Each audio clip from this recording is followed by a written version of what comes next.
memberikan nyawanya kepada Elohim. Jadi orang Kristen yang sudah terdoktrin tentang kebangkitan bla bla bla akan menilai dengan poin seperti itu.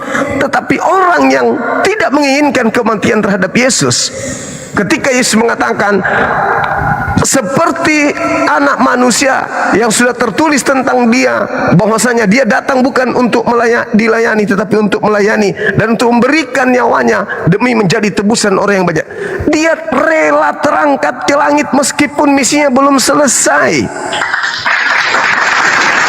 Rela dia dipending perjalanan misinya, diangkat ke langit. Nanti dia akan datang melanjutkan di akhir zaman. Diambilnya kembali nyawanya untuk turun kembali ke bumi, untuk melanjutkan misi pengajarannya, bahwa ini loh ajaranku yang tadinya harusnya aku lanjutkan, tapi zaman itu orang membuat makar tipu daya untuk membunuhku, maka Bapa mengambil aku demi untuk menyelamatkan banyak orang. Terus yang Anda maksud mati untuk menyelamatkan banyak orang. Itu yang pertama. Yang kedua, Anda tidak memberikan kemudian nubuatan tentang kebangkitan. Ini sudah sesi yang ketiga. Nah, sekarang ketika Anda mengatakan Kayapas ini nubuatannya dari Tuhan, saya minta Anda mencatat. Ketika Anda mengatakan Kayapas ini nubuatannya dari Tuhan, berarti Yesus mati untuk bangsa Israel saja. Karena tidak ada Yesus dinubuatkan mati untuk dunia oleh Kayapas. Saat tahun itu dia berbicara bukan dari dirinya sendiri, tetapi sebagai imam besar ia bernubuat Yesus harus mati untuk bangsa itu, dan bukan hanya untuk bangsa itu, maksudnya bangsa Israel pada saat itu, tetapi juga untuk mempersatukan, untuk menyatukan, untuk mengumpulkan kembali anak-anak Elohim yang bercerai-berai. Maksudnya keturunan Yakub yang sudah tersebar kemana-mana di seluruh penjuru bumi, itu disatukan kembali dengan matinya Yesus. Kalau itu benar, Anda harus mengakui bahwa Yesus mati untuk membebaskan bangsa Israel bukan dari dosa, tetapi membebaskan bangsa Israel dari tekanan Romawi. Anda sudah mengatakan bahwa Kayapas nubuatannya dari Tuhan. Oke? Konsekuensinya adalah Yesus harus mati bukan untuk dosa waris. Ternyata menurut Tuhan melalui Kayapas, Yesus mati untuk membebaskan Bani Israel dari perbudakan Romawi. Mana Imam Kayapas bernubuat untuk dosa waris? Mana Imam Kayapas Yesus harus mati untuk nebus dosa? Mana nubuatan Kayapas bahwa Yesus harus mati supaya bangkit pada hari ketiga untuk tebus dosa dunia? Enggak ada. Enggak ada. Jadi dari kitabnya orang Yahudi tidak ada penebusan dosa dengan matinya manusia. Kemudian dari Imam Kayapas yang nubuatannya dari Tuhan pun tak ada demikian. Justru Kayapas bernubuat Yesus harus mati demi untuk bangsa Israel saja. Bangsa Israel maksudnya keturunan Yakub saja. Dan kematiannya dinubuatkan untuk membebaskan dia dari unsur politik, bukan untuk unsur dosa. Dan Kayapas tidak pernah bernubuat pada hari ketiga Yesus akan bangkit. Ayo, masih ada waktu, silakan saudara tunjukkan nubuatan daripada kitabnya orang Yahudi tentang kebangkitan pada hari ketiga. Sekali Anda membawa Imam Kayapas terseret ke situ, maka tolong tunjukkan di mana nubuatan Kayapas untuk seluruh dunia. Di mana nubuatan Kayapas tentang kebangkitan. Dan kalau ternyata Imam Kayapas ini bernubuat dari Tuhan, berarti Tuhan yang Anda maksud di sini bersekongkol dengan iblis untuk membunuh Yesus. Kenapa? Karena setelah Kayapas bernubuat seperti itu, mereka melakukan kesaksian palsu, tipu muslihat untuk membunuh Yesus. Berarti nubuatannya bekerja sama dengan setan untuk mematikan Yesus. Lagi-lagi Kristen blunder. Ternyata penyaliban itu berasal dari setan. Keselamatannya berasal dari setan. Penebusan dosanya dari setan. Maka apakah tidak salah kalau Bang Suma mengatakan hari Minggu kalian memuji kepada setan yang telah memberikan keselamatan kepada kalian? Bukankah hari Minggu kalian kompak untuk memuji? Siapa yang kalian puji di sana dengan kematian orang suci ini? Tuhan? Mustahil. Satu-satunya hanyalah iblis yang menginginkan kematian terhadap orang yang benar. Silakan, Bu.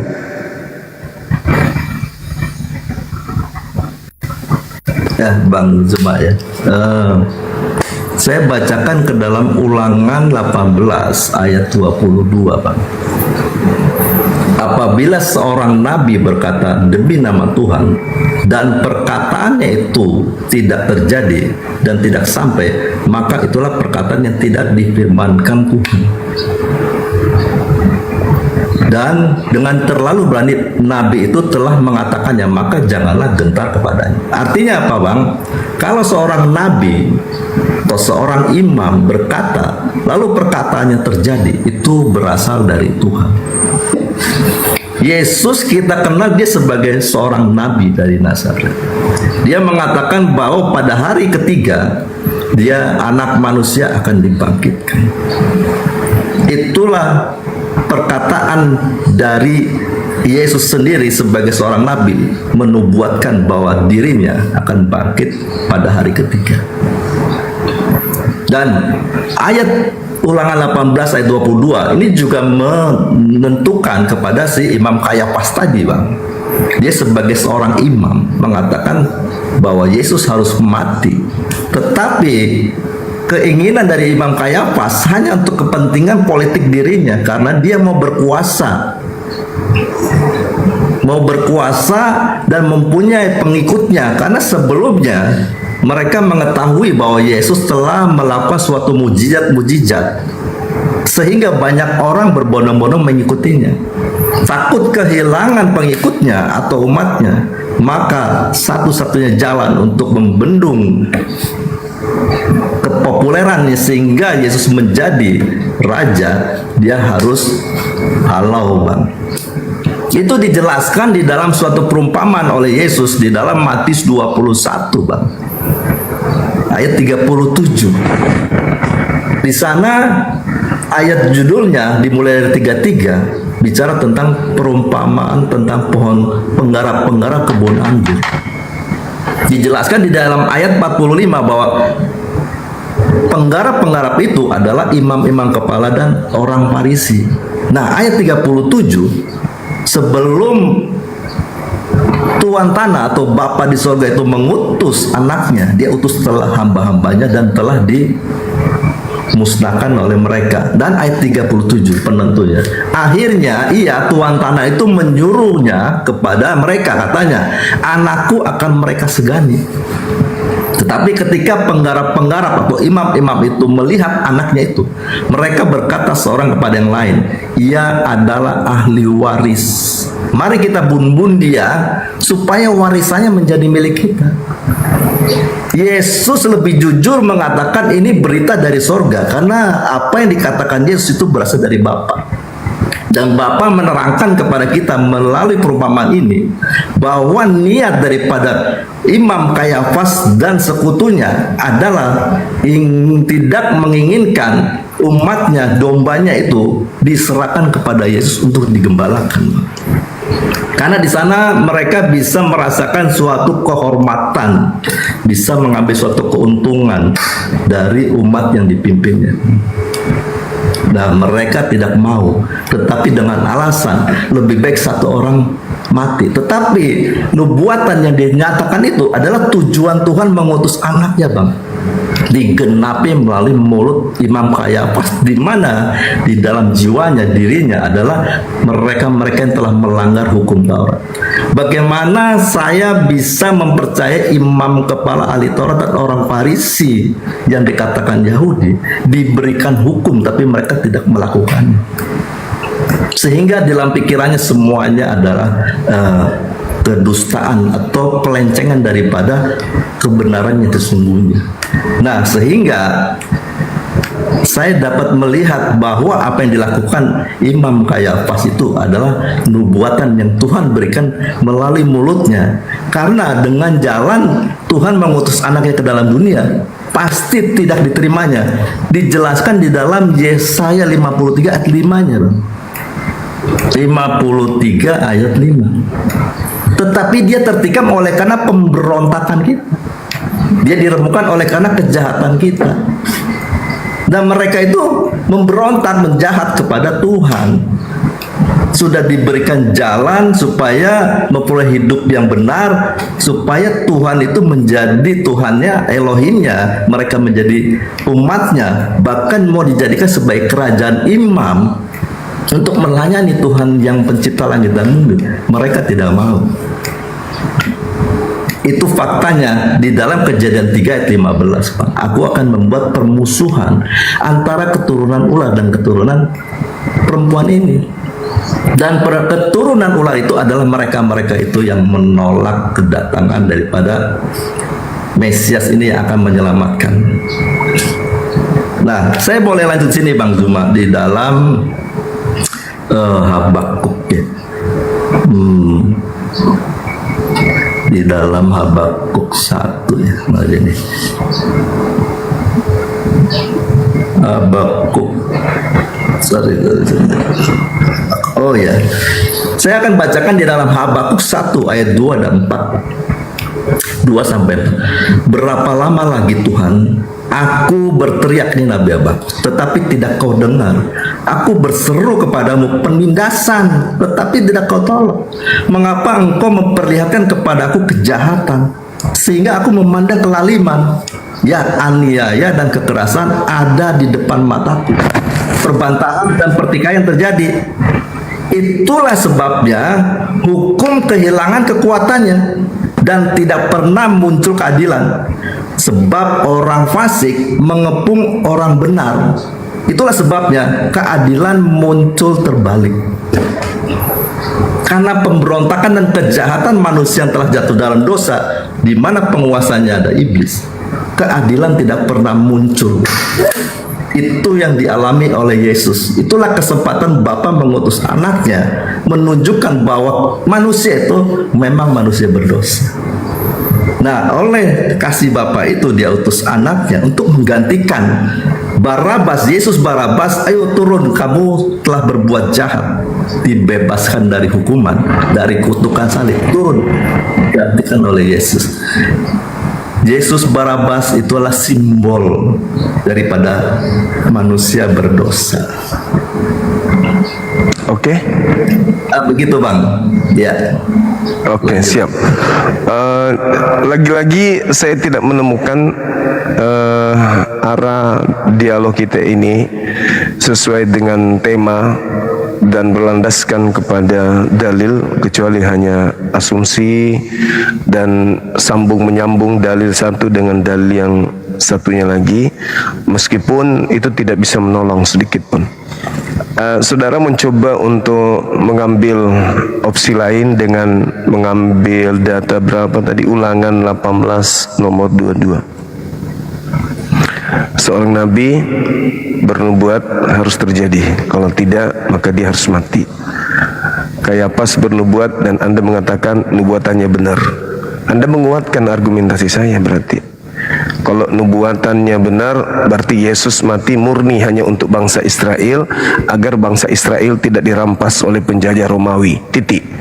Kalau Anda berbicara tentang nubuatan Yesus, dan itu juga betul, maka ini adalah bumerang yang sangat-sangat luar biasa. Yesus bernubuat Matius 12 nomor 3850. Angkatan jahat minta tanda, dan tidak akan diberikan satu tanda apapun selain tanda anak manusia keluar dari kubur pada hari ketiga. Sebagai nabi ini harus tergenapi, kalau tidak Yesus nabi palsu. Nah, karena dia adalah nabi asli, maka orang jahat harus menjadikan simbol kebangkitan ini sebagai sebuah kedikdayaan dalam agama mereka. Yunus 3 hari 3 malam dalam perut ikan, hari ketiga keluar. Anak manusia 3 hari 3 malam dalam perut bumi, hari ketiga keluar. Keluarnya anak manusia dari perut bumi adalah simbol, adalah tanda untuk orang-orang jahat. Ini harus tergenapi. Nah, lalu Yesus melanjutkan nubuatannya. Apa nubuatan Yesus berikutnya tentang orang jahat ini? Waspadalah agar kamu jangan disesatkan, sebab akan datang banyak penyesat.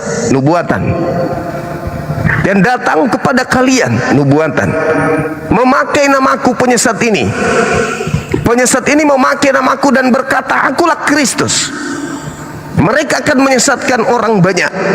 Kristus harus menyesatkan orang banyak, dan orang-orang banyak yang disesatkan oleh Kristus ini harus digelari dengan gelar pengikut Kristus. Kami hari ini mengenalnya dengan sebutan Kristen.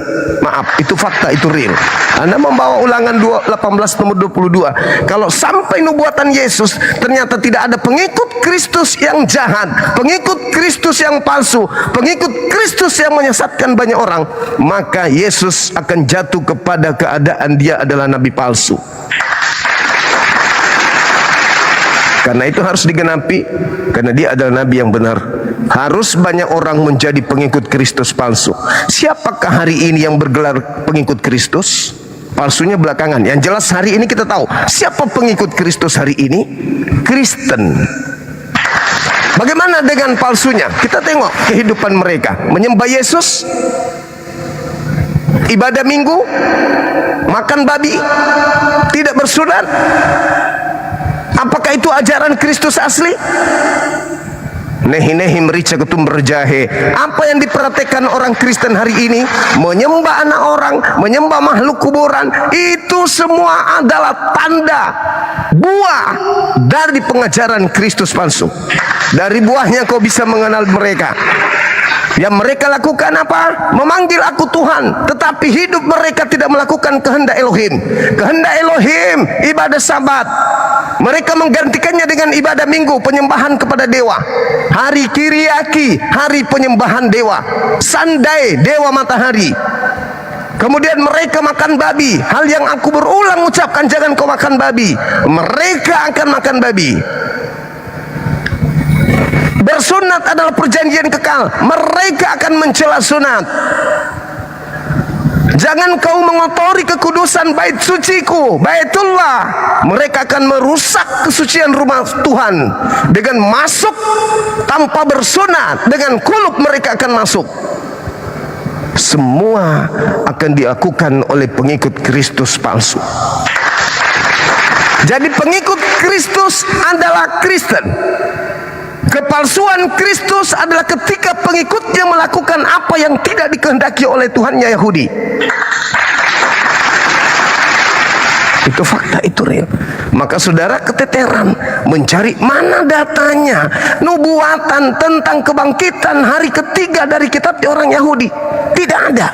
Saya pun sempat terkecoh tahun 2019 sampai tahun 2020, titik jenuh saya mengkaji Bible, mencari tentang nubuatan kebangkitan pada hari ketiga, sebagaimana dusta Lukas yang Lukas torehkan di atas Lukas 24 nomor 35-36. Ada tertulis tentang aku di dalam kitab Taurat. Mesias akan bangkit pada hari ketiga di antara orang mati. Bohong, bullshit. Itu saya tidak temukan. Menumpuk Bible yang saya baca, saya tidak menemukan adanya nubuatan Mesias bangkit pada hari ketiga di antara orang mati. Itu enggak ada. Kebohongan demi kebohongan dibangun oleh kitab Anda sendiri, tetapi Anda tidak sadari itu. Kenapa enggak disadari? Karena nubuatan harus tergenapi. Angkatan jahat harus menerima tanda anak manusia keluar dari kubur pada hari ketiga. Angkatan jahat harus memakai nama Yesus untuk kemudian mengajarkan ajaran yang tidak pernah diajarkan oleh Yesus. Simpulnya, kalau hari ini di dunia yang serba internet, kita membaca dalil demi dalil, ucapan-ucapan Yesus dari A sampai Z, kita susun lalu kita praktekkan, tidak akan bisa menghantarkan kita masuk ke gereja. Tapi kalau kita susun ucapan Paulus lalu kita praktekkan, maka haram hukumnya kita menginjakkan kaki ke rumah ibadahnya orang Yahudi, karena sudah bertentangan. Ajaran Yesus cocoknya di sinagoge, ajaran Paulus cocoknya di gereja, dan tidak mungkin orang di gereja bisa masuk ke dalam sinagoge. Begitu juga sinagoge, orang di sinagoge tidak mungkin masuk ke rumah penyembahan terhadap berhala. Itu fakta, itu real. Bagaimana caranya supaya orang-orang ini dianggap sebagai orang benar? Memoles diri. Kami adalah anak-anak Tuhan. Tuhan begitu kasih kepada kami. Bla bla bla bla bla. Yang disebut kasih menjalani hukum Taurat, bukan menghakimi hukum Taurat, bukan menghapus hukum Taurat dengan pola buatan sendiri. Jadi saya kira begitu saudaraku. Ketika Anda mengatakan Kejadian 3 nomor 15, ingat, Tuhan mengadakan permusuhan terhadap Adam dan keturunan Adam, terhadap iblis dan keturunan iblis. Coba tunjukkan kepada saya, di mana Elohim mengutuk Abraham, di mana Elohim menetaskan dosa kepada keturunannya, di mana Elohim mengutuk Adam dan keturunannya. Tak ada. Di mana Elohim mewariskan dosa? Tak ada. Tapi Kristen hari ini melalui bisikan Kristus yang datang kepada mereka, Kristusnya mereka berani memfitnah Adam alaihissalam. Siapa yang memfitnah Adam berarti dia membenci Adam. Siapa yang membenci Adam berarti dia memusuhi Adam. Siapakah yang menjadi musuh Adam menurut Kejadian 3 nomor 15? Iblis. Berarti yang berbicara di dalam diri Anda itu bukan Anda, bukan juga Roh Kudus, tetapi yang berbicara di dalam diri Anda dengan mengatakan Adam mewariskan dosa sehingga harus Yesus turun mendamaikan dosa itu adalah iblis yang sedang berkarya. Wa iyaduna illa syaitanan marida wa ikhwanuhum yamuddunahum fil ghayyi tsumma la yuksirun. Nah, saya kira begitu, Bung. Kembali lagi, kalau memang tak ada data dalil dari kitabnya Yahudi bahwasanya ada nubuatan bangkit pada hari ketiga, saya rasa tidak perlu kita perpanjang lebar lagi. Kita berikan kesempatan kepada teman-teman kita yang lain. Silakan.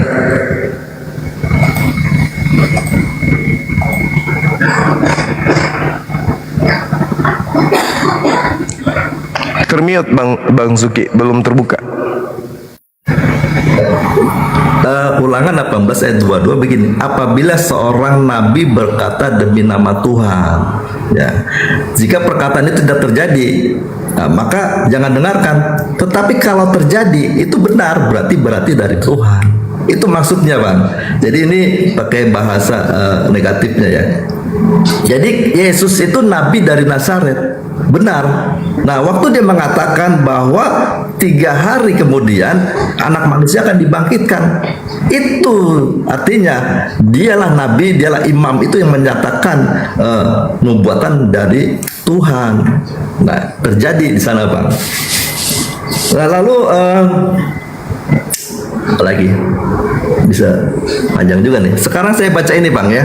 Abang tadi bicara tentang dosa ya. 1 Yohanes 1 ayat 8 dan 9, Bang. Ini Yohanes, Bang, murid Yesus ya, dipenuhi juga oleh Roh Kudus. Jika kita berkata bahwa kita tidak berdosa, maka kita menipu diri kita sendiri dan kebenaran tidak ada di dalam kita. Dan jika kita mengaku dosa kita, maka Ia adalah setia dan adil, sehingga Ia akan mengampuni segala dosa kita dan menyucikan kita dari segala kejahatan. Ayat 10-nya, jika kita berkata bahwa kita tidak ada berbuat dosa, maka kita membuat Dia menjadi pendusta, dan firman-Nya tidak ada di dalam kita. Ini Yohanes menulis bahwa jika kita tidak berbuat dosa, jika kita berkata kita tidak berbuat dosa, maka kita membuat Dia menjadi pendusta, dan firman-Nya tidak ada di dalam kita. Makanya saya katakan bahwa seluruh manusia telah jatuh dalam dosa kecuali anak tunggal Bapa, Yesus itu. Nah, makanya Yesus dikatakan sebagai anak domba Elohim, Bang. Oke, Bang, mungkin udah cukup ya. Oke, baik. Makasih Bang Zuki. Bang Zuma ya. Luar biasa. Siap. Dan waktu bisa bincang-bincang lagi. Baik. Makasih Bang, makasih. Sahabat yang dimuliakan oleh Allah, Saudara Suki ini termasuk salah satu orang yang bagus dalam berdiskusi. Bagusnya karena setiap kali beliau memaparkan materi, beliau membawa data di mana data itu digunakan berserak datanya. Kenapa berserak datanya? Karena data itu hanya dipakai sebagai bumbu-bumbu saja, tetapi tidak sanggup dipertanggungjawabkan. Contoh, yang terakhir dia katakan ulangan 1822. Berseraknya justru menguatkan argumentasi saya. Apa itu? Harus terjadi bahwa anak manusia kudu wajib keluar pada hari ketiga dari kubur. Tetapi itu tanda untuk siapa?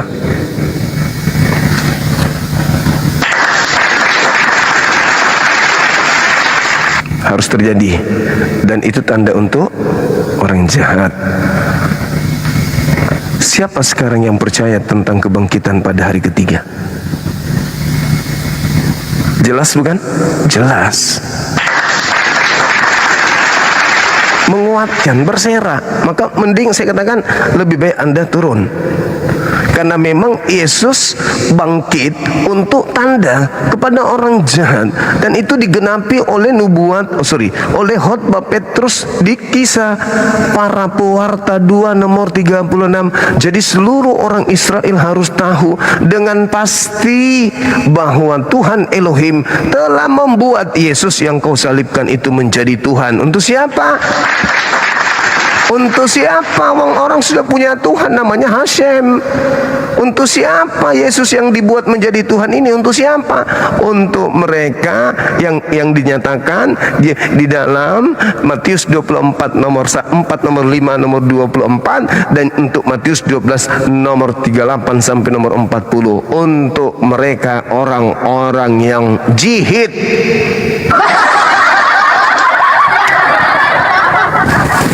Silakan.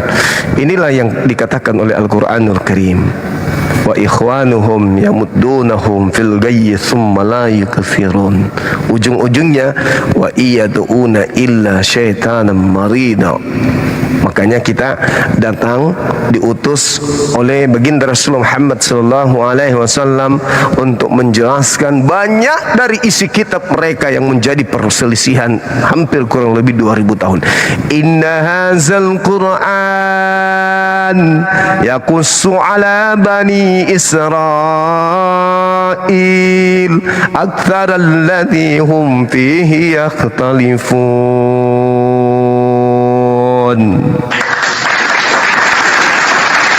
Sesungguhnya Al-Quran itu menjelaskan ila Bani Israel, kepada Bani Israel, ala Bani Israel, atas Bani Israel, sebagian besar dari persoalan yang mereka perselisihkan.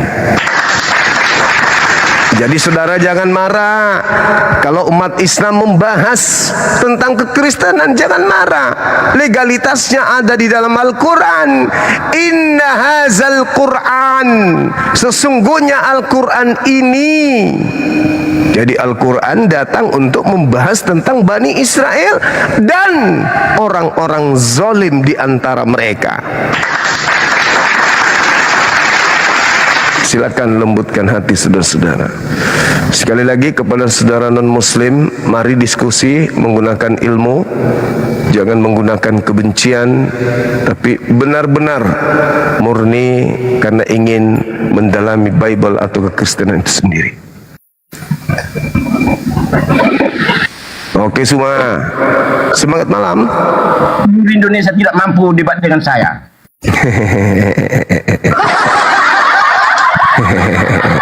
Buka kamera, silakan. Saya ikuti arah diskusinya, silakan. Tidak mengatakan Al-Quran dan hadis bukan kitab suci. Silakan Anda buka kamera. Bisa saya buktikan. Silakan Anda buka kamera. Tema saya matikan, tema saya hentikan. Silakan Anda bahas Al-Quran, saya ikuti arah Anda. Buka kamera, silakan. Bertanya sejam. Anda yang bertanya tentang Quran, saya yang menjawab. Buka kamera. Buka kamera, Anda bertanya tentang Al-Quran, saya menjawab tentang Quran. Buka kamera, saya menjawab, Anda bertanya. 1000 pertanyaan sampai jam 9 pagi pun bisa saya layani. Silakan. Buka kamera Anda, silakan Anda pertanyakan tentang Al-Quran saya. Tuhanmu adalah ulama, saya pernah tidak mengatakan. Buka kamera Anda, saya kasih kesempatan Anda bertanya 10 pertanyaan tentang Al-Quran dengan syarat buka kamera. Silakan. Saya dengan Christian Prince tidak pernah orang Arab meminta buka kamera karena mereka tahu berbahaya, teroris. Oh ya sudah, Anda dibawa kalau begitu Bang. Oke, saya buktikan ya, Tuhanmu ulama. Oke, sebentar. Yang teroris lahir karena adanya kekejaman dari penjajah. Kalau Anda mengatakan kami agama teroris, lalu agama Anda disebut apa?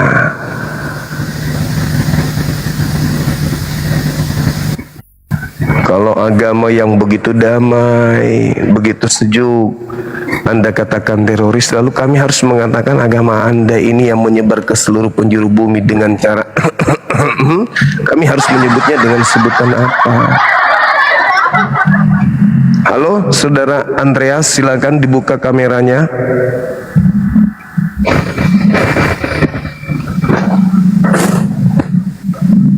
Silakan, Bang.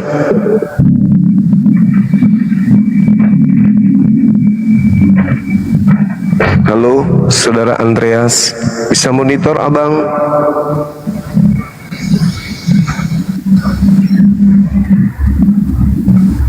Halo.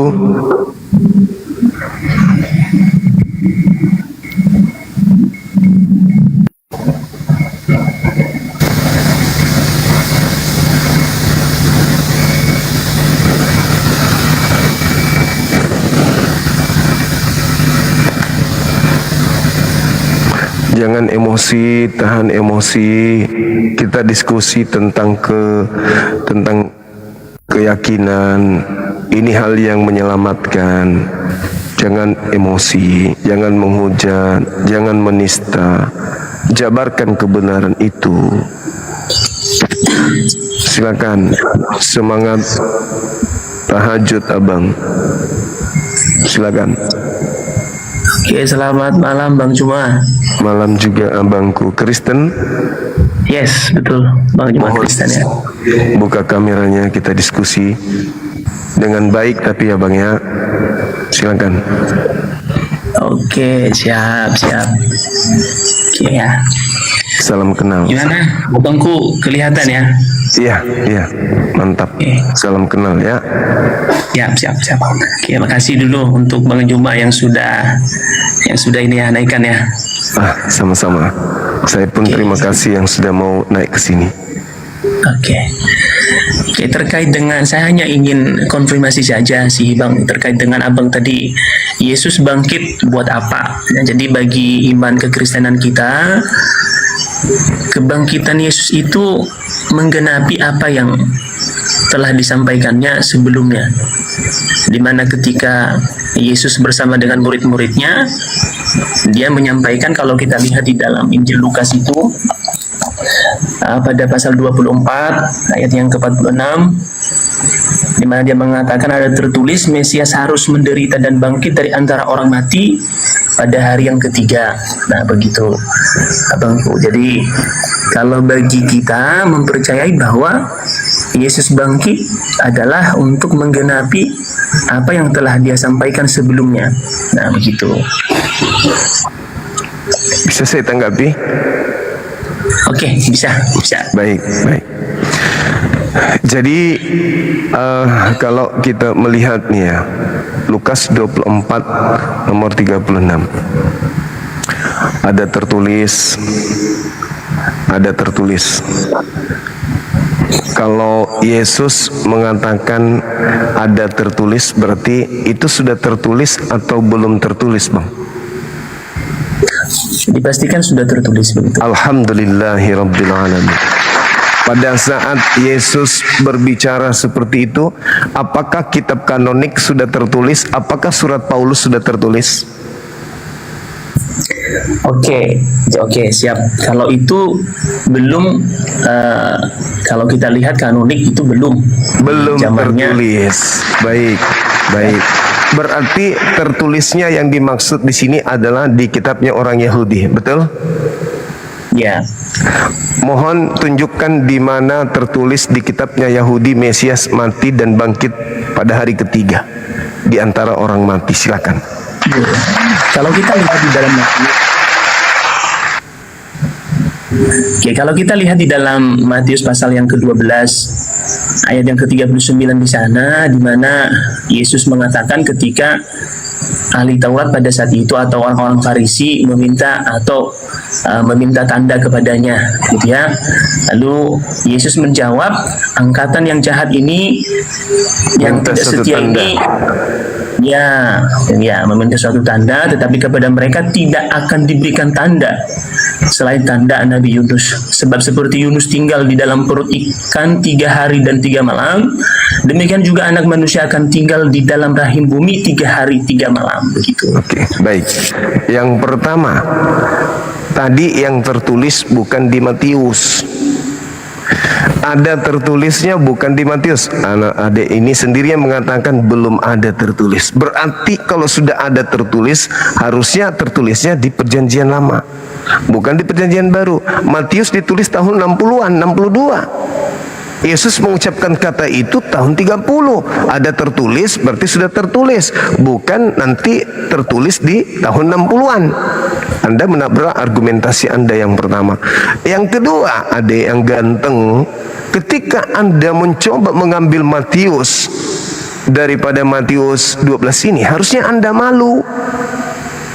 Kenapa Anda malu? Karena yang Anda baca ini adalah tanda untuk orang jahat. Anda yang membacanya. Angkatan jahat dan angkatan tidak setia ini menuntut satu tanda dan tidak akan diberikan satu tanda apapun selain tanda Yunus. Sebab Yunus 3 hari 3 malam dalam perut ikan, demikian juga anak manusia akan berada dalam perut bumi selama 3 hari 3 malam. Artinya Anda mengakui kalau Kristen itu angkatan jahat, Bang? Tidak demikian, karena kalau kita lihat nanti itu kan sebuah jawaban Yesus kepada orang Farisi. Karena pada saat itu orang Farisi ini meminta sebuah tanda. Nah, jadi tanda yang diberikan adalah tanda untuk orang jahat atau tanda untuk orang benar? Bangkit dari kubur itu tanda untuk orang benar atau orang jahat?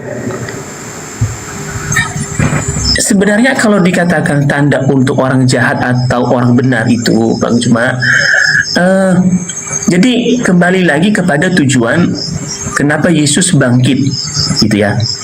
Jadi dia bangkit untuk orang jahat atau untuk orang benar? Kan tadi angkatan jahat dan angkatan tidak setia ini minta satu tanda dan tidak diberikan satu tanda kepada angkatan jahat. Apa ya, tandanya? Kepada orang Kristen. Berarti kebangkitan itu tanda untuk siapa? Oke, jadi berarti ibaratnya gini tuh Bang Juma, di mana Yunus itu tinggal di perut ikan 3 hari 3 malam. Jadi nanti demikian juga lah anak manusia itu, atau yang dikatakan Yesus ini akan tinggal di dalam rahim bumi itu selama 3 hari. Nah, itu tanda kalau berbicara kepada siapakah, apakah kepada angkatan atau kepada orang jahat atau kepada orang benar, di dalam tulisan itu tidak dikatakan. Dikatakan loh, tidak akan diberikan tanda apapun selain tanda Yunus. Apa itu tanda untuk orang jahat? Keluar dari kubur pada hari ketiga. Oke, siap. Sedangkan tanda untuk orang benar keluar dari tengah langit. angkatan benar ini minta tanda dan tidak akan diberikan tanda kepada mereka selain anak manusia akan tampil di tengah langit. Itu untuk orang benar. Orang jahat tampil di tengah kuburan, orang benar tampil di tengah langit. Berbeda. Jadi kembali kepada yang tadi, saudaraku, ketika Anda mencoba untuk menarasikan Lukas 24 nomor 30 ada tertulis, kita tinggalkan Matius, karena itu hanya akan menjadi bumerang. Ada tertulis, saudara saya mengatakan sudah tertulis. Kitab 4 kitab ini belum tertulis. Surat Paulus belum tertulis. Kisah KPR belum tertulis. Petrus belum tertulis. Ibrani belum tertulis. Kisah para Rasul belum tertulis. Yang tertulis kitab Tanak. Di mana di kitab Tanak ada Mesias mati, bangkit di antara orang mati pada hari ketiga? Ada enggak? Oke, Silakan. Bang, bisa saya tanggapin ya Bang ya. Jadi terkait tadi dengan yang kembali tadi kepada Abang tadi bilang bahwa kebangkitannya untuk orang jahat atau untuk orang benar. Lalu tadi Abang jawab bahwa itu untuk orang jahat. Oke, jadi kita memang memiliki sebuah persepsi yang berbeda di sana. Karena kalau kita membaca ayat itu pun juga tetap terarah apa tujuannya Yesus mengatakan hal demikian. Nah, kalau seperti yang tadi kepada angkatan yang jahat, ya artinya yang meminta tanda itu adalah orang Farisi pada saat itu, dan itu kepada mereka lah Yesus mengatakan bahwa angkatan jahat. Nah, begitu ya. Nah, itu kita agak berbeda dalam mengartikan ayat itu, Bang Juma. Nah, kemudian kalau tadi Abang bilang di mana di dalam kitab Perjanjian Lama tertulis bahwa Mesias. Oke. Lebih spesifik memang kalau kita lihat tidak ada tertulis ayat katanya, Bang. Oke. Yesus yang mengatakan ada tertulis Mesias akan mati dan bangkit pada hari ketiga di antara orang mati. Ada tertulis. Kalau tidak ada berarti Yesus bohong.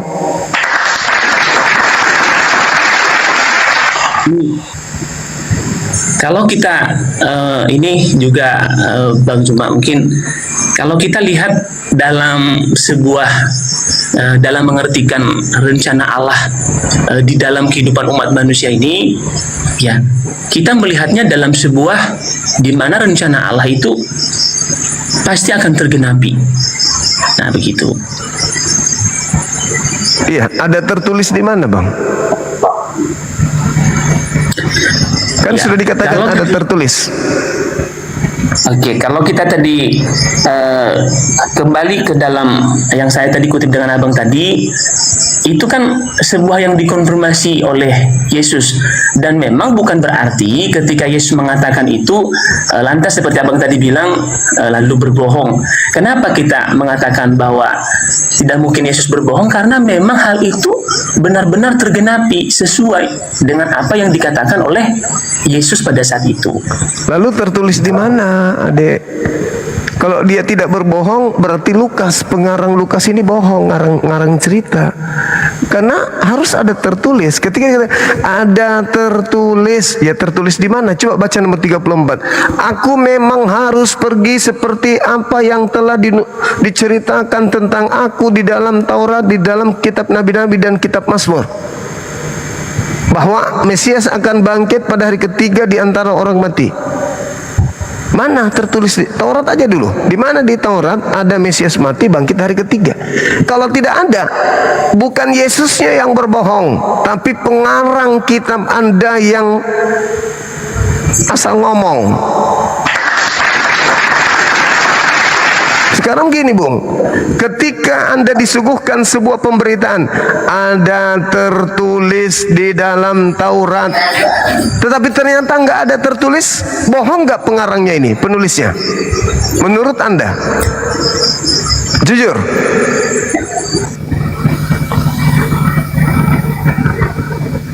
Ada tertulis bahwa Mesias akan mati dan bangkit pada hari ketiga di antara orang yang mati. Di mana tertulis? Baca nomor 34 di Taurat. Cari di Taurat. Kalau tidak ada, maka penulis kitab saudara pembohong. Sebuah kitab buku yang ditulis oleh seorang pembohong, kalau ada yang mengimaninya sebagai kitab suci, berarti orang itu bermasalah.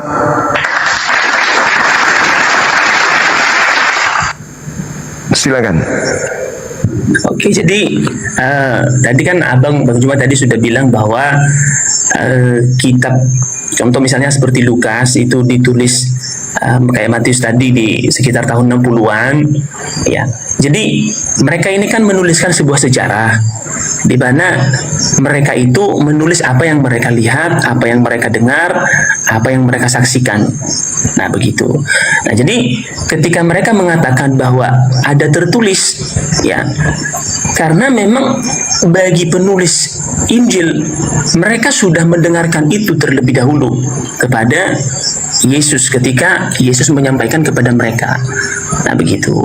Jadi kalau memang mereka mengatakan, apakah mereka berbohong ketika mereka mengatakan bahwa ada tertulis?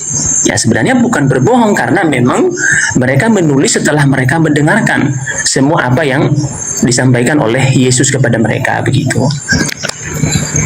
Adik, di situ diterangkan Lukas 24 nomor 34-nya kan jelas tuh, tertulis di Taurat, di kitab nabi-nabi, dan juga di Mazmur. Berarti ya rujukannya bukan kepada tulisan yang baru akan ditulis. Kan ada sendiri tadi ngomong, ada tertulis itu apakah sudah tertulis atau belum? Ada katanya, sudah tertulis.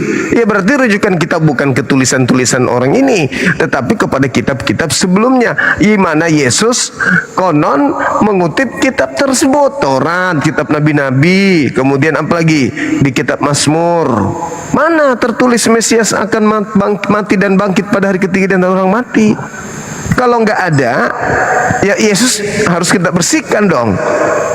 Yesus bukan Yesus yang berkata seperti itu, tapi pengarangnya. Berarti si Lukas asisten Paulus ini pendusta, pembohong. Jangan dipaksakan untuk menjadi benar. Kalau memang pembohong, ya pembohong. Karena Al-Quran saya memang sudah mengatakan itu. Famailul lilladzina yaktubunal kitaba biaidihim summa yaquluna hadza min indillah. Itu Al-Quran saya mengatakan. Bahkan data sebelumnya dikatakan mereka hanya berangan-angan. Nah, kalau angan-angan berarti nggak ada fakta real, hanya angan-angan saja. Mereka nggak tahu menahu tentang kitab sebelumnya, hanya berangan-angan saja.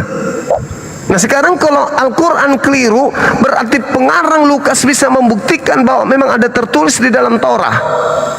Mana tertulis di Torah? Ada? Tidak ada, berarti pengarang pembohong.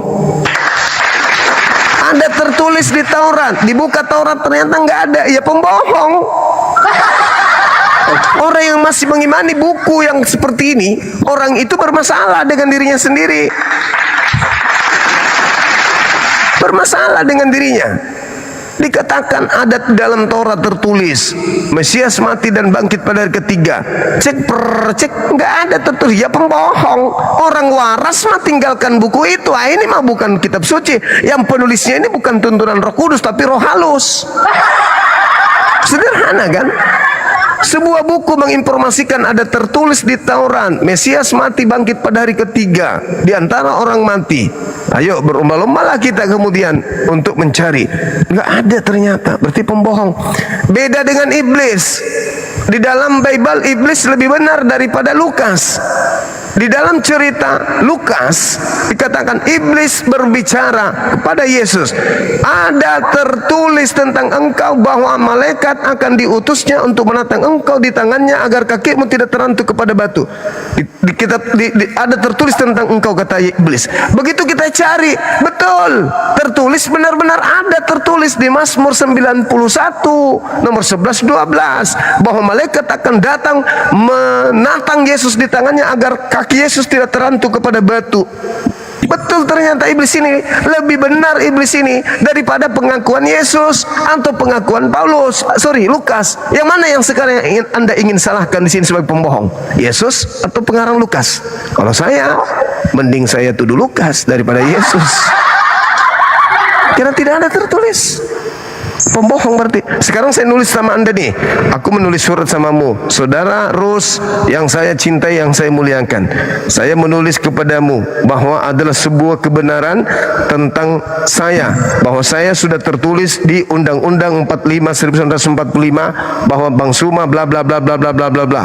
Anda periksa tuh Undang-Undang 45 bahwa sesungguhnya kemudian mana Anda beranggapan saya pembohong kan? Pembohong. Begitulah Lukas. Makanya orang berakal tidak beriman kepada catatan Lukas sebagai firman Tuhan, karena salah satunya itu bohong. Silakan. Ini biasanya kalau ada, memang kalau misalnya kalau kita lihat yang abang tadi bilang kayak iblis ketika mencobai ada tertulis ya gitu ya. Nah jadi kan kalau kita melihat arti dari tertulis ini artinya keterangan yang nyata. Nah gitu ya.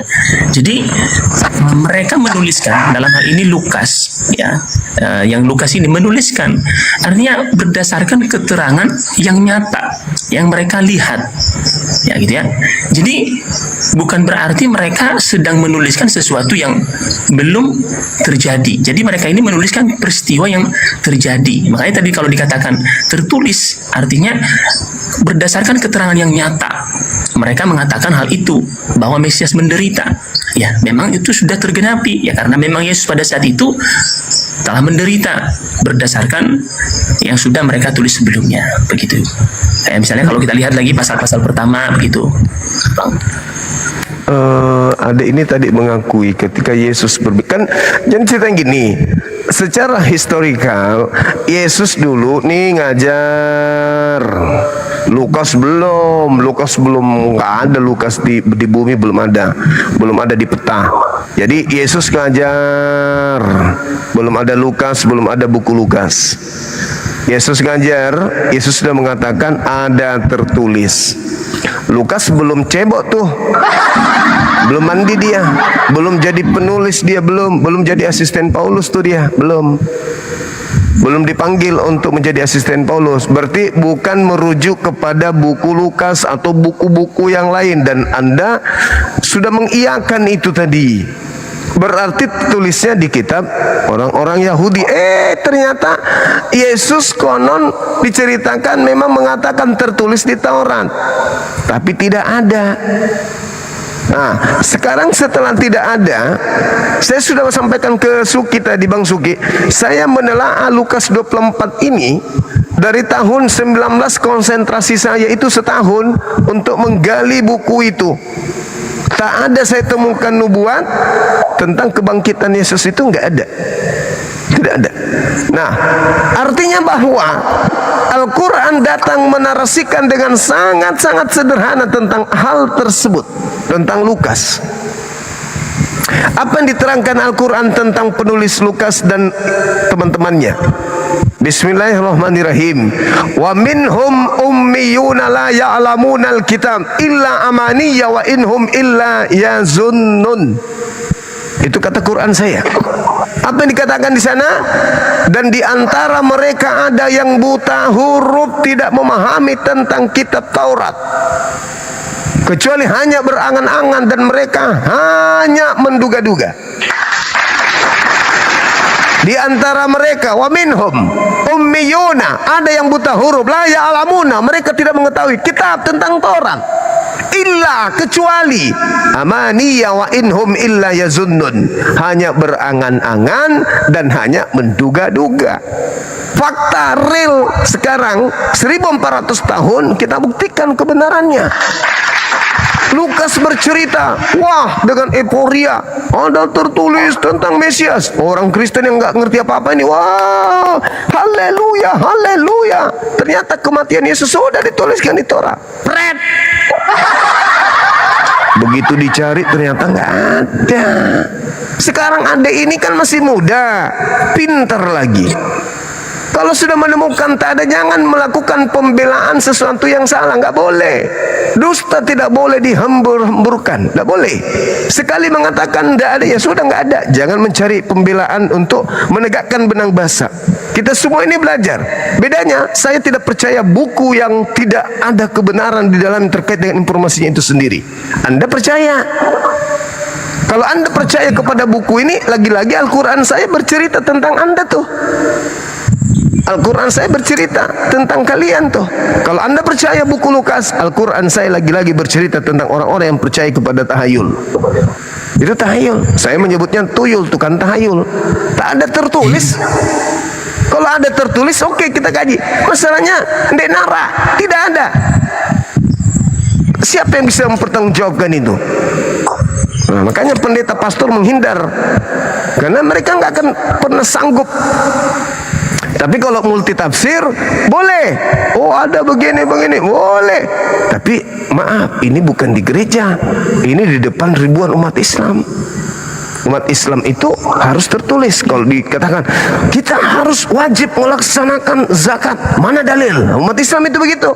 Kita harus berpuasa, mana dalil? Itu umat Islam begitu. Harus berdasarkan dalil. Kalau tidak ada dalil, apapun bisa dilakukan manusia. Manusia itu makhluk yang paripurna. Jangankan kemudian makan makanan yang sudah disiapkan, aspal mentah dan aspal mendidih pun bisa ditelan oleh manusia. Maka supaya benar manusia itu harus ada dalil. Kalau tidak ada, yaitu tadi, anak orang pun bisa jadi Tuhan. Sekira begitu, adik. Oke, jadi pertanyaan saya berarti berdasarkan tadi yang ada di Lukas pasal 24 ayatnya yang ke-46 itu, bahwa Mesias harus menderita dan bangkit. Oke, kalau memang kita lihat dikatakan di situ ada tertulis. Nah, menurut Bang Juma berarti Abang tidak mempercayai bahwa Mesias itu menderita. Nah, begitu. Berarti Abang tidak mempercayai keterangan daripada Lukas ini yang mengatakan bahwa Mesias itu menderita dan bangkit pada hari yang ketiga. Berarti kira-kira kalau menurut Abang yang bangkit pada hari yang ketiga itu kira-kira siapa menurut Abang? Iblis. Pertanyaan yang bagus. Iblis alias manusia yang digunakan oleh iblis untuk menyesatkan manusia dalam nama Yesus. Kenapa saya bisa mengatakan itu? Yang pertama, Al-Quran surah Al-Ma'idah ayat 33, yang disalib adalah orang yang membenci Allah, membenci Nabi Isa, membuat kerusakan di atas muka bumi. Dari Bible sendiri, pernyataan Yesusnya. Apa kata Yesus? Banyak pengucapan Yesus. Yang pertama, Yohanes 13 nomor 2, Yudas kerasukan iblis. Yang kedua, Yohanes 6 nomor 70, iblis, Yudas adalah iblis. Yang ketiga, Lukas 4, Matius 4 nomor 6 nomor 7 nomor 8. Apa yang tertulis di sana? Iblis mengatakan, Yesus, kalau kau sembah aku, maka segala kuasa dan kemegahan dunia serta kerajaannya akan aku berikan kepadamu, sebab aku iblis berkuasa memberikan kepada siapapun yang aku kehendaki. Yang keempat, Yesus berkata di dalam Lukas 22 nomor 4344. Apa yang dikatakan di sana? Bapa, sekiranya mungkin biarlah cawan ini berlalu. 42. Akan tetapi jangan atas kehendakku tapi atas kehendakmu yang terjadi. Lalu malaikat turun dari langit memberikan kekuatan kepadanya. Lalu kemudian data nomor 52, 53. Sangkamu aku ini penyamun sampai kau datang membawa pedang dan pentungan, padahal setiap saat engkau melihat aku di bait suci. Tetapi saatmu sudah tiba, saatnya kuasa kegelapan. Yohanes 12 nomor 31. Apa kata Yesus? Sekarang dunia dihakimi, sekarang juga iblis akan dilemparkan keluar. Keluar dari mana? Keluar dari kubur. Kenapa bisa? Sebab Yesaya 14 nomor 15, iblis dilemparkan ke kubur.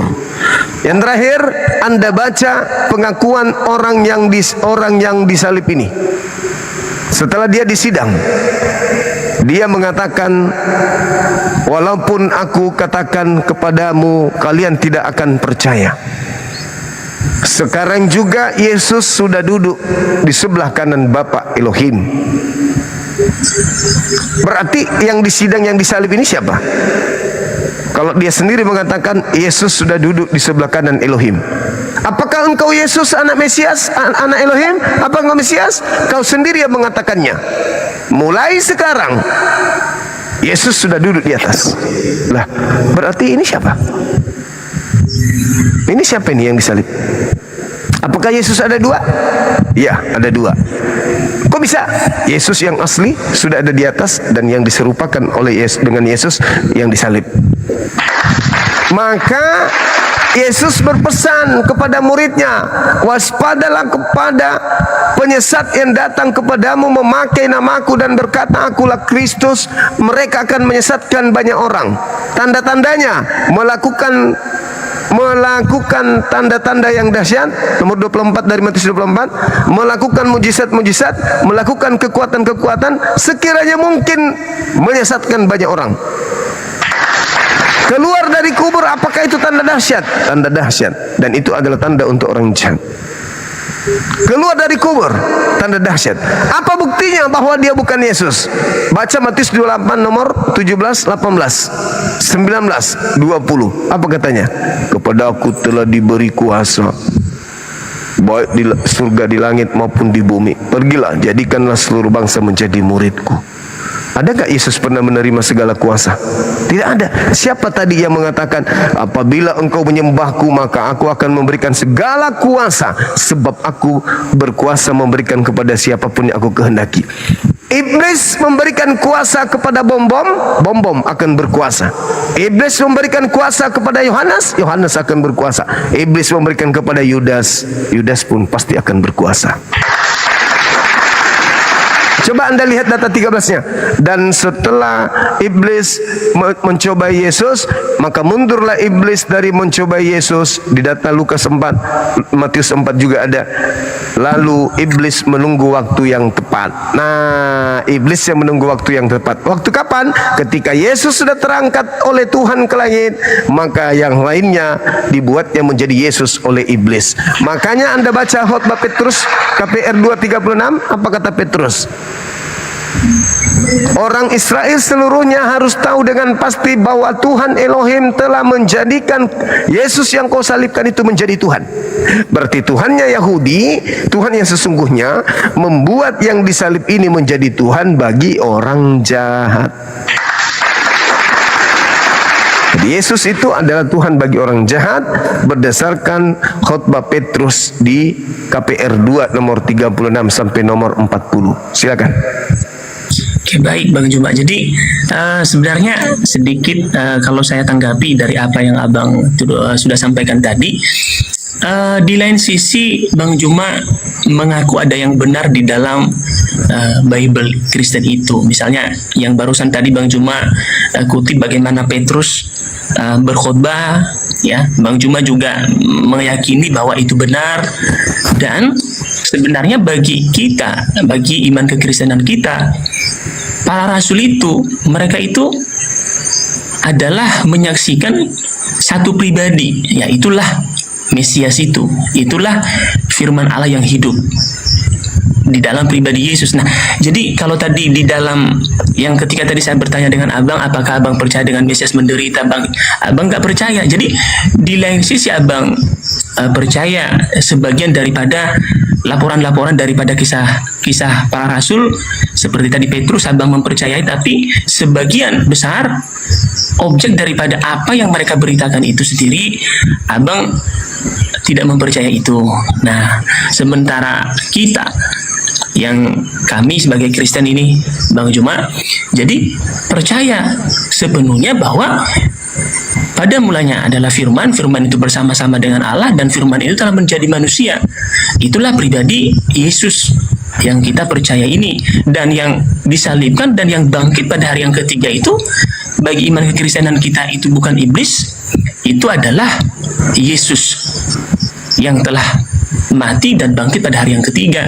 Nah begitu Bang Juma. Jadi ada sedikit, bukan sedikit sih sebenarnya, ya cukup banyak.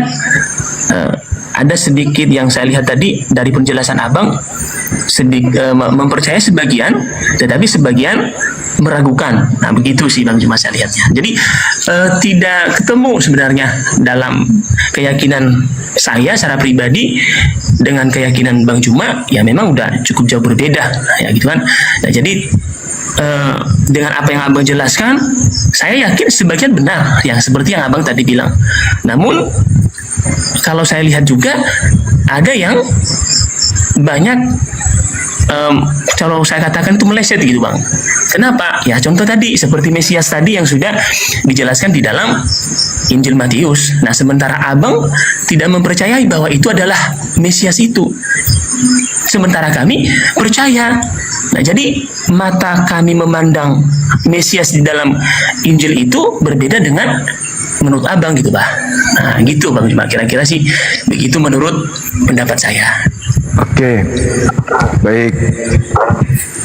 Al-Quran saya mengatakan, ya ahlal kitab lima talbisunal haqqa bil batil wa tuktumul haqqa wa antum ta'lamun.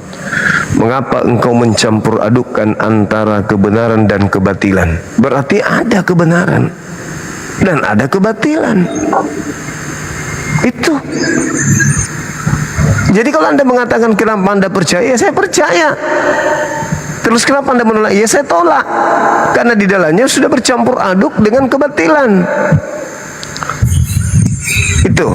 Nah sekarang ketika Anda mengatakan bahwasanya Mesias menderita, Matius menceritakan memang Mesias, bahkan Yesus menceritakan banyak kemudian Mesias yang teraniaya. Al-Quran juga mengatakan itu, bahwa mereka adalah keturunan orang-orang yang gemar membunuh nabi-nabi. Setiap nabi datang diolok-oloknya. Al-Quran juga mengatakan itu. Yesus menjelaskan bahwa orang-orang Yahudi itu adalah keturunan ular beludak, keturunan orang yang suka membunuh nabi, menyalib utusan Tuhan. Itu betul. Jadi kalau Anda mengatakan Mesias disalib, Mesias dibunuh, itu betul. Tetapi terkait dengan Yesus, konsentrasinya Yesus tidak disalib, tidak dibunuh. Yang dibunuh adalah orang lain, orang jahat yang dibunuh itu. Nah, sekarang Anda mencoba menarasikan Yohanes 1 nomor 1 nomor 14. Bung, Anda ini masih muda, otaknya masih bersilah. Ketika dikatakan firman bersama-sama dengan Elohim, firman itu adalah Elohim, firman itu menjadi daging, berarti ide Tuhan, perkataan Tuhan, kehendak Tuhan telah ada pada Yesus. Yesus adalah firman daging. Yesus adalah daging firman. Yesus adalah firman berjalan. Yesus adalah firman manusia. Yesus adalah perkataan Tuhan. Yesus adalah perpanjangan mulut Tuhan. Yesus berkata-kata dari firman Tuhan. Yesus menyampaikan segala sesuatu yang dikehendaki oleh Tuhan. Maka sejatinya Yesus yang adalah daging, adalah firman berjalan, kudu wajib didengarkan dong. Apa perkataan Yesus? Dengarkan. Waspadalah kepada penyesat yang datang kepadamu memakai namaku dan berkata, akulah Kristus. Mereka akan menyesatkan orang banyak. Datang kepada kamu, kamu siapa? Kamu murid Yesus. Ada enggak yang datang kepada murid Yesus setelah Yesus kemudian diselamatkan oleh Elohim? Ada. Siapa itu yang keluar dari kubur? Bagaimana kita menganalisa bahwa itu bukan Yesus? Baca nomor 20-nya dari Matius 28. Dan ajarlah mereka melakukan segala sesuatu yang telah aku ajarkan kepadamu. Kalau itu adalah Yesus, di mana Yesus telah mengajarkan menyembah dirinya? Ada? Enggak ada. Satu. Di mana Yesus mengajarkan murid-muridnya untuk makan babi? Ada? Enggak ada. Dua. Di mana Yesus mengajarkan murid-muridnya untuk jangan bersunat? Ada? Enggak ada. Tiga. Di mana Yesus mengajarkan kepada murid-muridnya untuk merasulkan Paulus, Lukas, Markus? Ada? Tidak. Empat. Di mana Yesus mengajarkan kemudian untuk ibadah minggu? Ada? Tidak ada. Lima. Di mana Yesus mengajarkan untuk mentigakan Tuhan, menyetarakan dirinya dengan Bapa, menyelaraskan sehakikat dengan Bapa? Ada? Enggak ada. Enam. Di mana Yesus mengajarkan untuk mengkitabkan kitab Lukas, Markus, Matius dan seterusnya? Ada? Enggak ada. Tujuh. Di mana Yesus mengajarkan untuk merayakan hari Natal? Ada? Enggak ada. Delapan. Di mana? Enggak ada. Berarti yang Anda lakukan ini bukan perintah Yesus. Berarti yang keluar dari kubur ini bukan Yesus. Sederhana kan? Ajarlah mereka melakukan segala sesuatu yang telah. Berarti kalau itu Yesus, apa yang menjadi implementasi rutinitas ritual Kristen hari ini itu sudah pernah Yesus ajarkan sebelum keluar dari kubur. Ajarlah mereka melakukan segala sesuatu yang telah aku ajarkan kepadamu. Kapan kau ngajar? Apakah pada saat kau bangkit dari kubur? Enggak. Sebelum aku bangkit dari kubur, semuanya telah aku ajarkan. Nah, mana ajaran Yesus setelah dia penginjilan kepada murid-muridnya untuk beriman kepada Paulus? Ada? Nehi mericektum berjahe. Tidak ada. Mana ajaran Yesus kepada murid-muridnya untuk percaya kepada dia bahwa dia adalah Alfa dan Omega? Ada? Enggak ada. Mana ajaran Yesus supaya merasulkan Paulus? Ada? Enggak ada. Berarti yang keluar dari kubur ini ya bukan. Contoh sederhananya, adik. Dari timur sampai ke barat, hari Minggu orang berbondong-bondong ke rumah gereja menyembah oknum yang bernama Yesus. Ada ajaran Yesus menyembah kepada dirinya hari Minggu? Enggak ada. Ada firman Tuhannya dari Elohim Tuhan Yehudi? Enggak ada. Ada sabda Yesusnya? Enggak ada. Lalu siapa yang membisikkan hati kalian untuk bergerak ke gereja hari Minggu? Tuhan atau iblis? Kalau Tuhan membisikkan orang Yahudi untuk ibadah hari Sabtu, lalu yang membisikkan orang Kristen ke gereja hari Minggu siapa? Tuhan juga? Ya nggak mungkin. Siapa yang memakai nama Yesus untuk menyesatkan banyak orang? Iblis. Mana orang banyak yang mengaku menjadi pengikut Yesus? Kristen. Berarti mereka menyembah siapa di dalam gereja di hari Minggu? Yesus nggak ngajarin, Elohim nggak ngajarin, para nabi nggak ngajarin, nggak ada yang ngajarin. Lalu siapa yang mengajak kalian untuk ke gereja hari Minggu? Tuhan nggak, para nabi nggak. Tanyakan pada rumput yang bergoyang. Silakan. Oke, Bang Bima, luar biasa argumennya. Saya lihat cukup padat. Saya lihat ya dengan apa yang terkait dengan tadi Abang ada singgung mengenai, walaupun tadi nanti saya tidak bisa tanggapin semua ya Bang Juma ya. Ada tadi Abang banyak sekali ini. Terkait dengan misalnya kenapa orang Kristen makan babi? Ya memang sih secara Kristen itu ya makan itu kan ya memang ada juga yang cocok bisa makan, ada juga memang walaupun dia Kristen tapi kalau nggak cocok ya memang nggak mungkin dipaksa kan begitu ya. Nah terkait dengan hukum Taurat segala macam ya. Nah soal makanan itu ya memang Yesus sudah mengajar bahwa bukan apa yang masuk di dalam mulut yang najis itu, apa yang keluar dari mulut kita ketika kita menyakiti hati sesama kita, itulah yang menajiskan orang gitu ya. Itulah yang haram bagi kita sebagai Kristen. Nah terkait dengan misalnya tadi Abang bilang hari Minggu kenapa mereka berbondong-bondong beribadah menyembah Yesus misalnya gitu ya. Nah jadi bagi Kristen itu mereka beribadah di hari Minggu ya, yang pertama ya karena memang kita berdasarkan Injil pada pagi-pagi minggu itu jadi hari Minggu.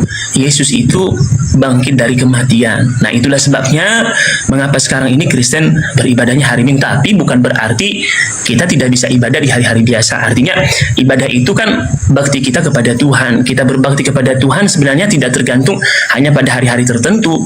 Ya, kita next time dan kapan saja kita bisa beribadah kepadanya. Tidak ada satu ruang atau waktu yang membuat kita ya harus memilih-milih ya gitu ya. Nah, kemudian terkait dengan abang tadi bilang di mana Yesus mengatakan sembah aku gitu ya. Nah, memang di dalam Injil Yohanes 13 ayat 13 itu engkau menyebut aku guru dan Tuhan begitu ya. Nah, kalau kita mengatakan menyembah ya kenapa? Ya karena kita mempercayai dan menaklukkan diri kepada Dia. Nah, tapi kalau misalnya contoh misalnya abang di mana Yesus mengatakan sembah aku. Nah, di dalam Alkitab walaupun perjanjian lama dan perjanjian baru ya memang tidak ada di dalam firman Tuhan itu mengatakan bahwa aku Yesus sembah aku. Nah, tetapi ya di mana juga di dalam Alkitab mengatakan bahwa aku bukan Yesus, jangan sembah aku, kan begitu. Nah, jadi salah satu saya lihat argumen itu ya kalau abang tadi bilang kenapa kita menyembah Yesus, di mana Yesus mengatakan bahwa sembah aku. Nah, itu tadi kalau saya juga misalnya contoh tanya dengan abang lah misalnya kan, di mana Yesus mengatakan di dalam Injil itu aku bukan Mesias, jangan sembah aku, kan begitu kan, tidak ada juga. Nah, begitu kira-kira tanggapan saya begitu Bang Cuma. Ya, baik. Jadi kalau Anda menunggu ungkapan Yesus jangan menyembah aku, ya harus ada yang mempertuhankan Dia dulu dong. Kan tak ada yang mempertuhankan Yesus pada saat itu. Orang-orang Yahudi semacam murid-muridnya Pilatus, Simon, Petrus, Andreas, Yakobus, mana ada dia meninggalkan menyembah Elohim. Mereka menghormat kagum kepada Yesus, proskeneo dalam bahasa Yunani. Iya betul. Kalau Anda menunggu ucapan jangan kau sembahku, ya kudu harus ada mempertuhankan Dia dulu lah. Berarti Yesus itu sapam. Berarti Yesus itu adalah seorang Polri. Dia adalah TNI berarti. Karena dia tidak pernah mengatakan aku bukan TNI, aku bukan security. Yesus berbicara berdasarkan konteks pada zaman itu.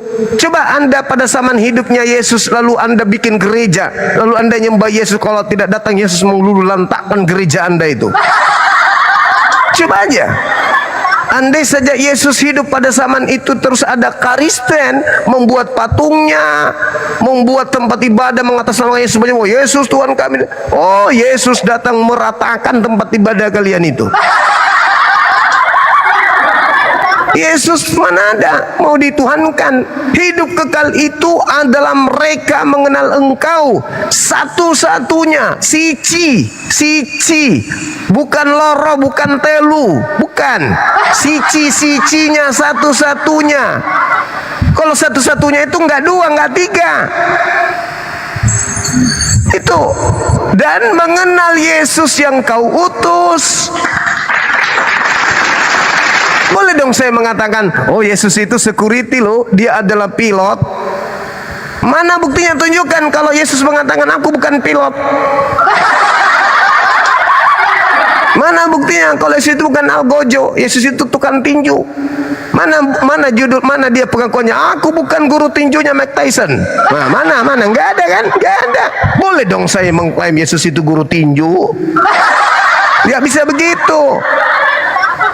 Yesus mengatakan, jika engkau percaya kepadaku, kau akan melakukan segala pekerjaan yang aku juga kerjakan. Yohanes 12 nomor 12, Yohanes 12 nomor 21, Yohanes 14 nomor 12, Yohanes 14 nomor 21. Apa kata dia? Barang siapa yang memegang perkataanku dan melakukannya, dia mengasihi aku. Mana perkataan Yesus untuk ibadah minggu? Makan babi.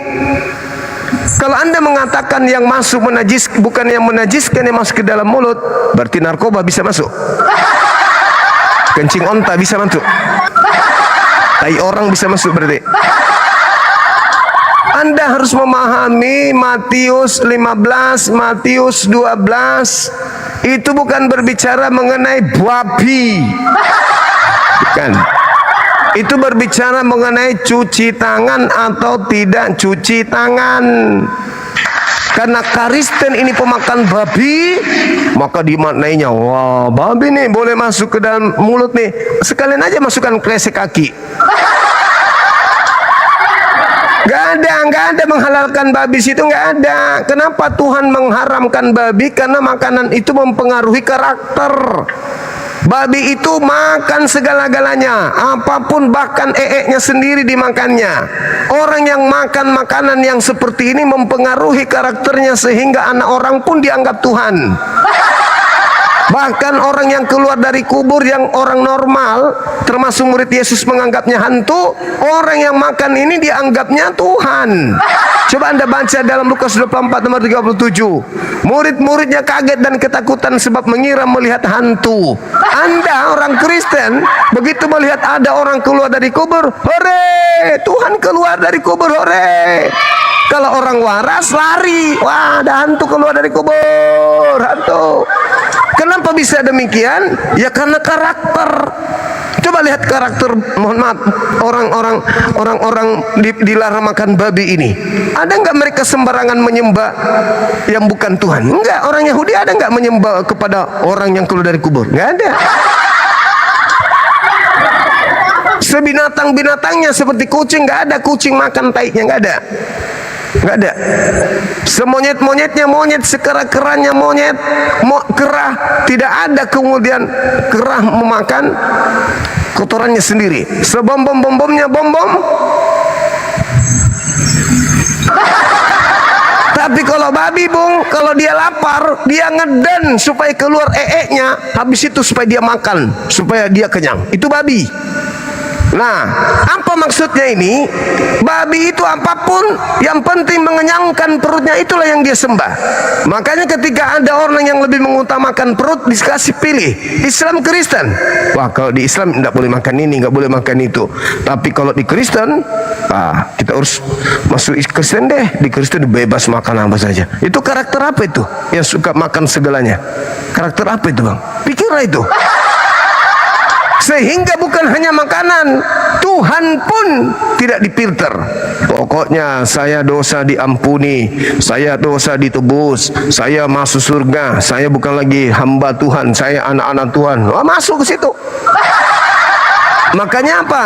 Anda masih muda, aku bilang Anda cerdas, Anda gagah, Anda bisa membaca, Anda tidak menemukan adanya nubuatan. Apakah itu ngefek? Tidak. Babi kalau ditanya, jangan kau makan ini bau, jangan kau makan ini busuk, jangan kau makan ini najis, jangan kau makan ini haram. Babi mana mau? Makanya Yesus dalam Matius 7 nomor 6 apa katanya? Jangan kau berikan mutiara kepada babi, jangan kau berikan barang yang kudus kepada babi, jangan kepada anjing, jangan kau berikan mutiara kepada babi. Kenapa? Akan diinjak-injak. Percuma aja disampaikan kebenaran itu, masuk di sini, keluar di sini.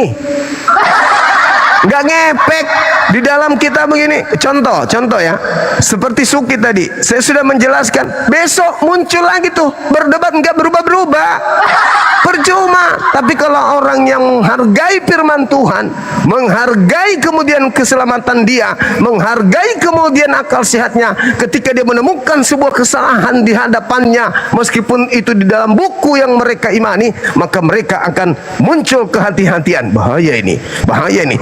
Tapi kalau karakter yang saya katakan tadi, nggak peduli. Ada salah loh, GP yang penting saya kenyang. Nah, sekarang saya ingin sabar. Saya ingin tahu dari kesimpulan kita berdiskusi, adik. Apakah Anda sama seperti saya tidak menemukan adanya nubuatan di dalam Taurat, Mesias bangkit pada hari ketiga, mati dan bangkit pada hari ketiga di antara orang mati? Apakah Anda dan saya sama-sama tidak menemukan data itu? Ya atau ya?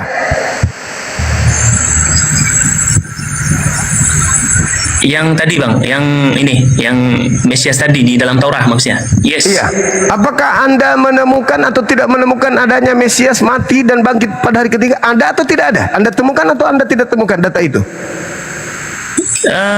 Coba tadi ini ya Bang ya. Tadi oke, saya konfirmasi dulu. Di dalam tadi Matius itu pun, Abang kan tidak percaya bahwa itu Mesias ya. Tadi kan kita sudah ini ya. Abang tidak percaya, sementara saya percaya. Sabar Gitu ya. dulu, Jadi, sabar dulu adik. Ada tertulis, saya ulang lagi dari pertama. Ada tertulis. Pertanyaan saya, ketika Yesus mengatakan itu ada tertulis, apakah sudah tertulis atau belum tertulis? Abang pernah membaca Yesaya 53 ayat 3 kira-kira? Pernah dong. Apakah itu berbicara tentang kebangkitan? Tapi tidak berbicara mengenai kebangkitan, tetapi kepada kesengsaraan. Nah, Mesias yang menderita tadi. Ya. nah kalau kesengsaraan baca Matius 23. Baca Matius 23 nomor 23 23 33. Yesus sudah mengatakan itu. Nabi-nabi kau salibkan, nabi-nabi kau sesat, nabi-nabi kau penjarakan. Itu sudah terjawab itu. Itu bukan berbicara satu oknum saja. Banyak yang diceritakan di situ. Mulai dari Habel sampai Zakaria anak bereknya. Itu saya tidak tolak. Sekarang yang saya pertanyakan adalah, apakah Anda pernah membaca di dalam kitab perjanjian lama milik Yahudi ada Mesias mati dan bangkit pada hari ketiga? Tidak. Tidak ada. Apakah Anda masih percaya buku Lukas ini firman Tuhan? Kalau saya percaya Bang. Nah, inilah yang saya katakan makanan mempengaruhi karakter. Apa bedanya Anda dengan babi? Maaf. Ya. Dengan hormat. Ya, Apa Bang, bedanya Anda dengan babi? Oke, jadi kalau tadi Abang bilang ini ya tadi ya mengenai Abang. Makanya Abang Yesus tidak memberikan barang kudus kepada babi dan anjing, karena hanya akan diinjak-injaknya. Anda melihat kebenaran, EGP, makanya apa namanya? Tidak tertulis. Anda percaya? Ya papi. Oke. Sudah dibilang bau busuk, ini tai orang, ini tai sapi. Bahkan apa kata babinya? Jangankan tai lo, tai gue aja gue makan. Babi itu babi. Makanya Tuhan kami melarang makan makanan satu itu. Oke. Bahaya. Oke, siap. Iya, Jadi silakan. saya oke Bang. Jadi tadi terima kasih lah untuk semuanya. Jadi terkait dengan Abang tadi bilang Abang tadi bilang kalau saya bilang Yesus petinju ya misalnya kan. Oke, artinya tadi saya mengatakan hal itu bahwa ketika kami sebagai pengikut Kristus, ketika kami menaklukkan diri kepada Dia, bukan berarti tanpa dasar kaminya begitu, Bang. Lalu kemudian terkait dengan makanan, saya pun juga ada sedikit kaget juga, kok binatang maksudnya kita hubungkan dengan manusia, kita kodrat yang berbeda gitu ya. Kalau misalnya makanan mempengaruhi, pertanyaan saya, apakah Abang pernah menemukan seorang yang makan babi itu misalnya tabiatnya kayak babi gitu kan. Jadi saya pun secara pribadi kaget juga, dan saya berkata, wah ini itu tadi Bang. Jadi kita tidak memiliki persepsi yang sama baik dalam memahami dan mengerti kitab suci tadi, dan kemudian dalam hal makan tadi pun kita memiliki, artinya ketika orang makan sapi, ketika orang makan kambing, kami tidak pernah mengatakan bahwa mereka kayak kambing, tidak. Ya karena apa? Ya mereka manusia, mereka tidak mungkin kita samakan dengan hal yang seperti itu. Nah jadi dari hal itu Bang Juma, mungkin saya pikir kalau bagi saya menjawab tadi, saya konfirmasi tadi yang Abang bilang, Yesus bangkit buat apa? Ya menggenapi apa yang tertulis, apa yang dia sampaikan pada saat itu, menggenapi itulah. Artinya ketika dia mengucapkan sesuatu, bukan berarti dia mengucapkan itu hanya sekedar mengucapkan, lalu tidak terbukti, jadi dia bangkitlah untuk membuktikan apa yang telah dia sampaikan kepada murid-muridnya. Nah begitu. Jadi itu dulu kalau dari saya Bang Juma ya. Oke. Jadi kalau terakhir dari saya untuk sesi ini, nanti boleh ditanggapi kalau Anda ingin closing statement. Jadi Anda mengatakan menaklukkan diri kepada Yesus. Apa buktinya Anda menaklukkan diri kepada Yesus? Dengan Anda ibadah minggu, menyembah Yesus, makan babi, tidak bersunat. Itu yang Anda menaklukkan diri? No. Anda menaklukkan diri kepada Paulus in the gang. Kalau Anda menaklukkan diri kepada Yesus, Anda akan cungkil mata, potong tangan. Ketika Anda melihat wanita dan mengingini dalam hati Anda, potong tangan, cungkil mata. Gak ada itu. Yesusnya mengatakan di dalam pengakuannya dia sendiri, Yohanes 10 nomor 27, aku mengenal muridku, muridku mengenal aku, mereka mendengarkan suaraku. Saya tanya, kalau Anda murid Yesus, suara Yesus yang mana yang Anda dengar sampai Anda menyembahnya, sampai Anda ibadah minggu, sampai Anda percaya Paulus? Suara Yesus yang mana? Sampai Anda tidak bersunat. Ada suara Yesus jangan bersunat? Ada? Tidak ada. Mereka mengikuti aku.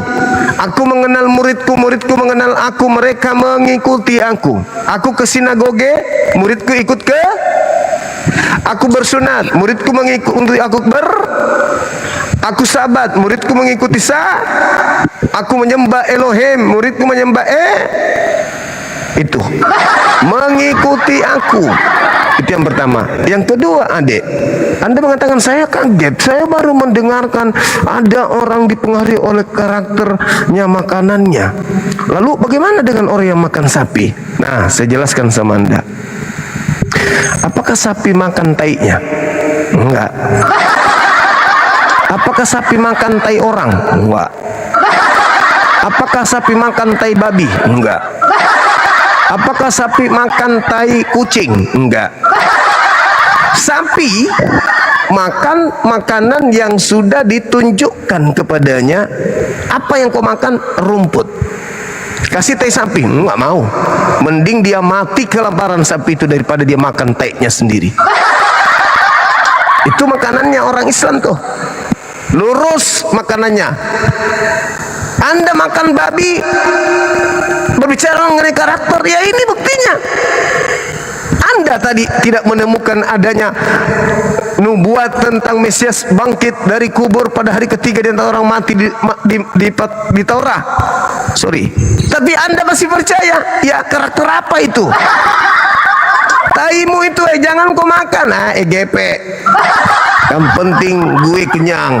Ku bilang sama adek ini, babi kalau sedang lapar, ngeden dia supaya keluar taiknya. Untuk apa? Supaya dia makan lagi. Itu karakter, makanya Tuhan melarang. Imamat 11:7, jangan kau makan babi. Nah, tame itu bagimu, najis, haram itu bagimu. Jangan. Anda hikmah di balik itu kan mempengaruhi karakter. Kalau Anda mengatakan, berarti kau makan ikan. Ya ikan, makannya bukan makan makanan lain, makanannya tok. Dan makanannya ya tidak seperti babi. Ikan itu nggak makan sembarang. Ayam nggak makan sembarangan. Tapi kalau babi, sembarangan diseruduk. Tainya pun diseruduk.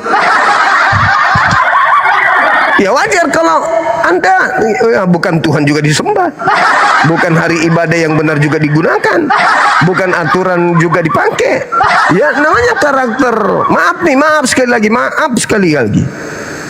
Inilah kita buktikan hari ini, malam ini kepada saudara. Anda menemukan tidak ada apa yang diterangkan Lukas. Jelas kalau tidak ada berarti dia pembohong. Apakah Anda masih beriman kepada Lukas? Masih. Berarti apa bedanya dengan yang tadi yang kubilang? Apa bedanya? Sekarang begitu, Bung. Cukup direnungkan saja, dipikirkan saja. Ini bukan menghujat, ini kita diskusi. Silakan.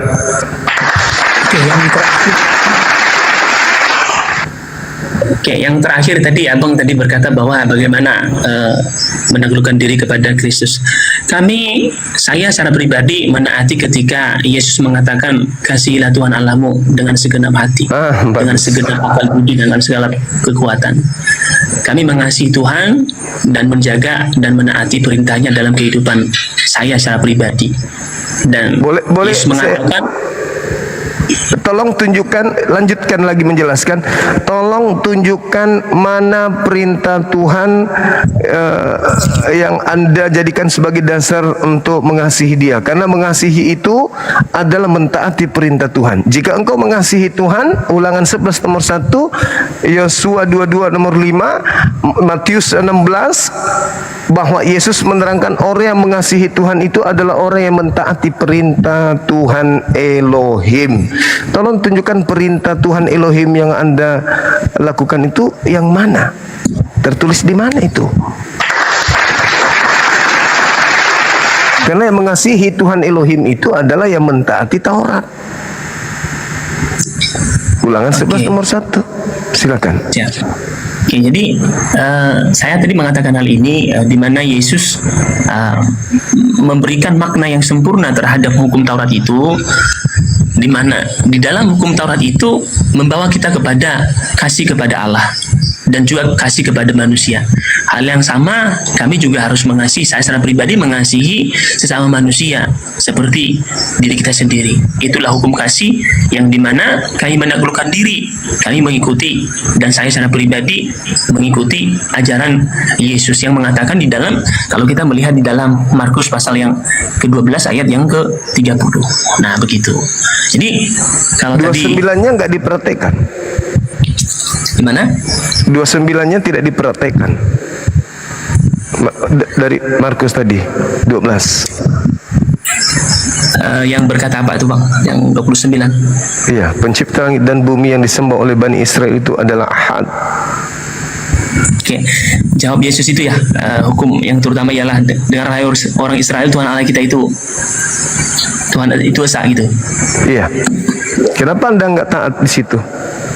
Kenapa menjadikannya 3? Entah seperti apa.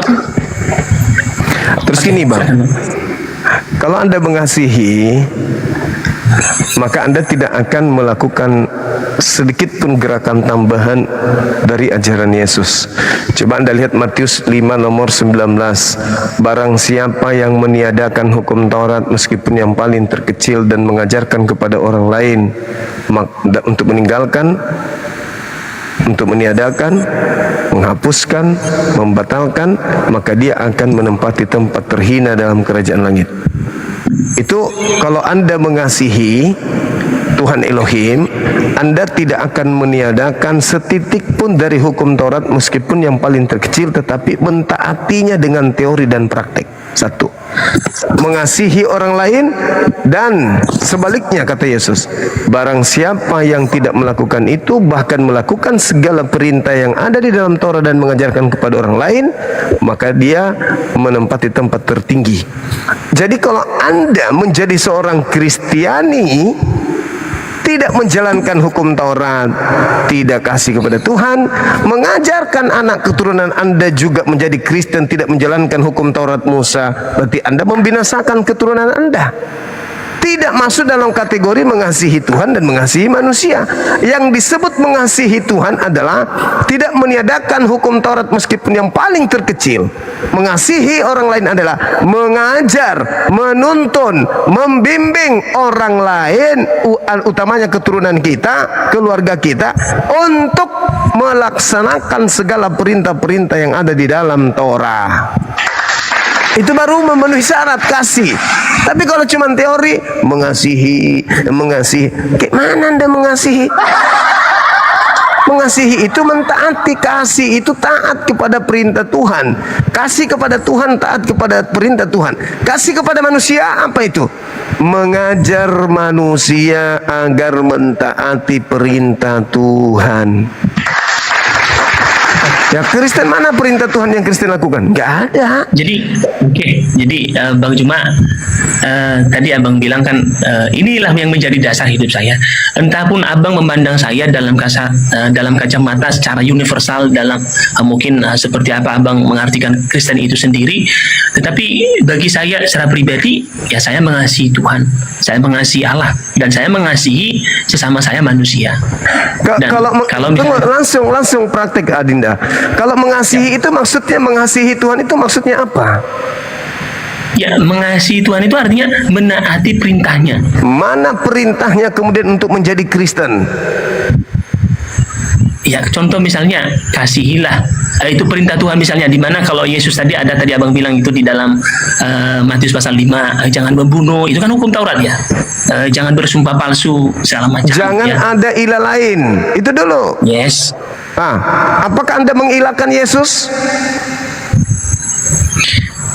Ya dalam kasat mata kita mengilahkan Itu sudah mengatakan melanggar. Berarti Anda sudah tidak mengasihi Tuhan. Jangan ada ilah lain. Kan sudah ada ilah yang berfirman kepada Musa. Itu ilah yang betul. Kenapa Anda mengganti dengan ilah anak Maria? ada baca Yohanes 10 ayat 30 kan? Baca nomor 34-nya dan sampai 36-nya.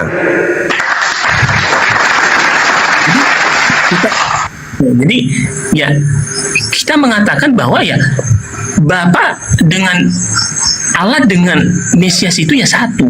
Ya karena itu berdasarkan Yohanes 3. Baca 34 sampai 36, ku bilang. Supaya Anda tahu apa maksud daripada aku dan Bapa adalah satu. Oke. Oke, aku dan Bapak adalah satu. Sekali lagi, orang-orang Yahudi mengambil batu untuk melempari Yesus. Kata Yesus kepada mereka, banyak pekerjaan baik yang berasal dari Bapakku yang kuperlihatkan kepadamu. Pekerjaan manakah di antaranya yang menyebabkan kamu mau melempari aku? Jawab orang-orang Yahudi itu, Bukan. Karena suatu pekerjaan baik, maka kami mau melempari engkau. Melainkan karena engkau menghujat Allah dan karena engkau, ya sekalipun hanya seorang manusia saja, menyamakan dirimu dengan Allah. Kata Yesus kepada mereka, tidakkah ada tertulis dalam kitab Taurat, aku telah berfirman, kamu adalah Allah. Jikalau mereka kepada siapa firman itu disampaikan, disebut Allah, sedang kitab suci tidak dapat dibatalkan. Masihkah kamu berkata kepada Dia yang dikuduskan oleh Bapa dan yang telah diutusnya ke dalam dunia, engkau menghujat Allah? Karena aku telah berkata, aku anak Allah. Apa itu? Yaitu Apakah Yesus masih mengatakan menghujat ketika dia mengatakan aku adalah anak Allah?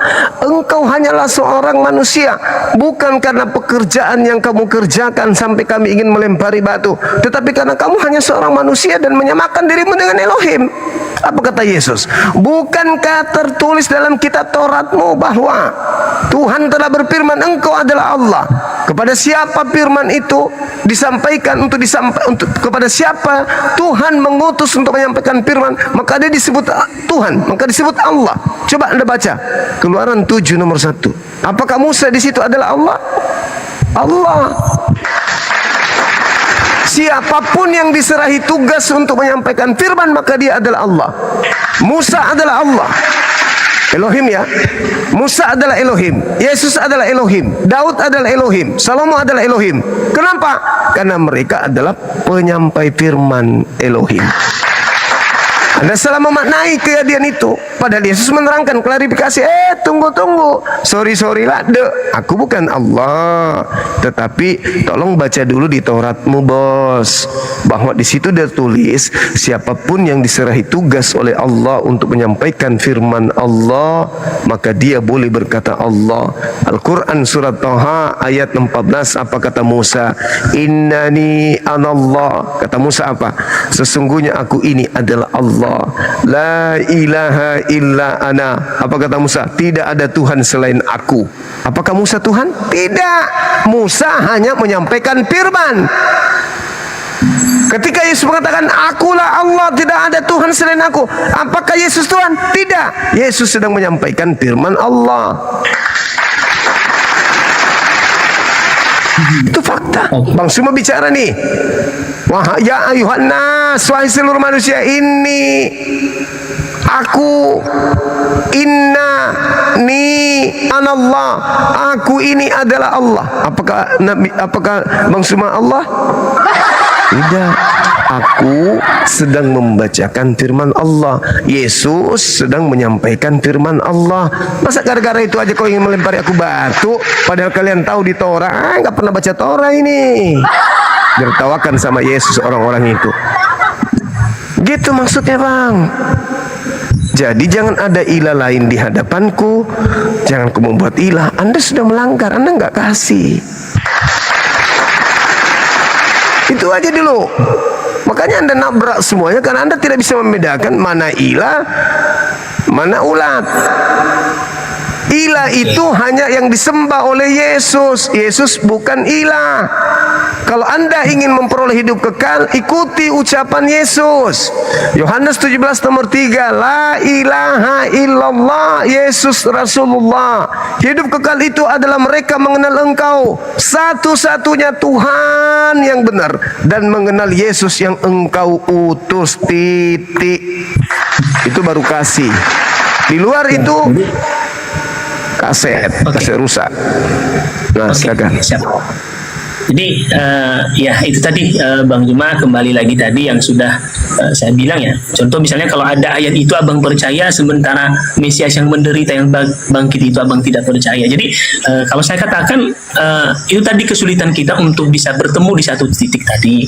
Ya karena memang di lain sisi abang percaya di sebagian daripada Injil itu, tapi untuk semuanya tidak. Jadi itulah yang membuat kita, contoh tadi dalam di dalam Yohanes 10 ayat 30 tadi, aku dan Bapa satu. Ya, kami menyembah Allah yang satu. Ya karena Yesus mengatakan aku dan Bapa satu. Anda baca di dalam Yohanes 8 nomor 16, 17, 18. Aku dan Bapa adalah dua. Anda baca Yohanes 8 nomor 29, aku dan Bapa adalah dua. Itu dalil. Aku dan Bapa adalah satu. Saya sudah jawab, Yesus sudah jawab. Maksudnya apa? Anda tolak. Itulah makanan mempengaruhi karakter. Nabrak sana, nabrak sini. Terus Anda mengatakan, kenapa Anda percaya? Saya sedang menegakkan ajaran Yesus. Yang saya hancurkan tadi di Lukas itu adalah Lukas. Ini saya tegakkan ajaran Yesusnya. Saya katakan Yesus bukan pembohong, dia manusia suci. Maka yang berbohong dan berdusta dan menyesatkan di dalam buku Lukas 24 nomor 36, ya Lukas, pengarang bebas, penipu. Yesus enggak. Nah, sedangkan yang Yohanes 10 nomor 30 yang saya luruskan di sini ajaran Yesus yang Anda salah tafsirkan. Saya tidak menolak, saya meluruskan apa yang ada di dalam Bible saudara. Lukas berbohong dengan memfitnah Yesus, dengan mengatakan Yesus berkata, pret. Tidak mungkin Yesus berbohong. Kau Lukas yang berbohong. Siapa sih lu? Cek per cek. Ternyata bapaknya enggak kita tahu, mamanya enggak kita tahu, bangsanya kita tidak tahu. Ternyata muridnya Paulus. Lu ngarang seenak perut lu, tuduh Nabi kami Yesus mengatakan sesuatu yang bohong. Yesus nggak pernah mengatakan itu, kau karang cerita. Sedangkan Anda datang mengusung pengakuan Yohanes 10. Saya luruskan tuh, Yesus yang klarifikasi. Di dalam pengakuan Yohanes 8, pengakuan Yesus nomor 16, 17, 18, Yesus berkata, aku dan Bapa adalah dua. Bapa tidak membiarkan aku seorang diri. Lalu lu sama siapa Yesus? Aku bersama dengan Bapa. Lu nggak seorang diri? Ya, ada Bapa. Ya, berarti lu berapa orang? Dua. Yohanes 8, Anda baca. Jika aku tidak menghakimi, akan tetapi jika aku menghakimi, penghakimanku itu benar. Sebab aku tidak seorang diri. Bukankah di dalam kitab Tauratmu dikatakan dua saksi, dua adalah benar. Akulah yang bersaksi tentang diriku satu, dan Bapa juga yang bersaksi tentang diriku dua. Aku dan Bapa adalah dua.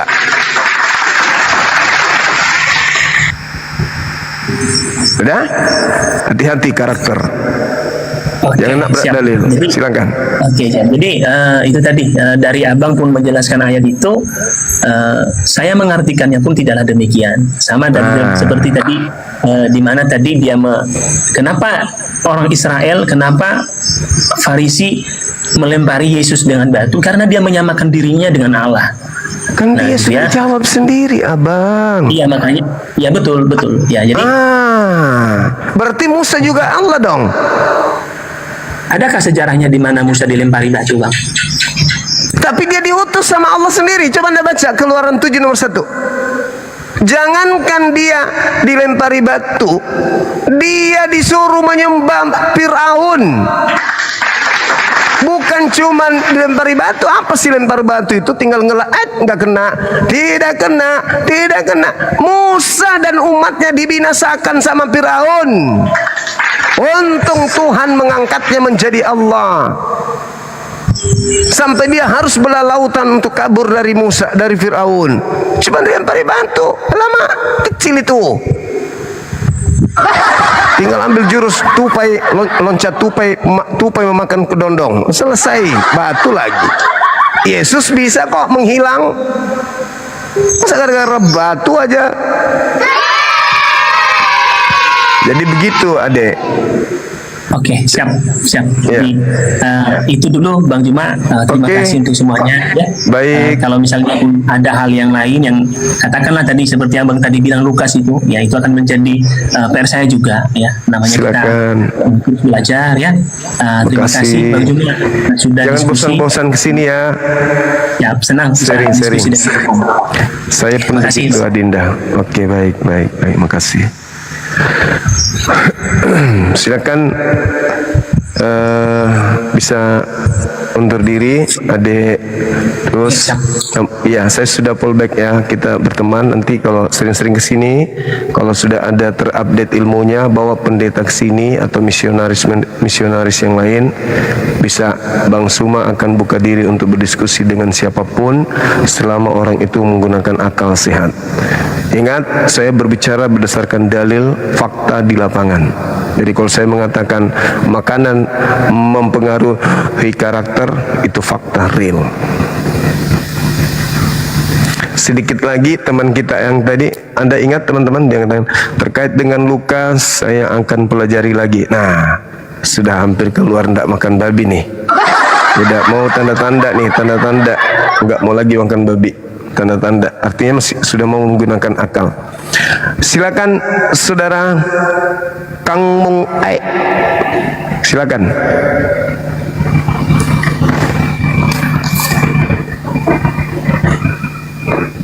Halo. Halo. Halo. Oke, tidur dia, tidur. Abang kita ini tidur.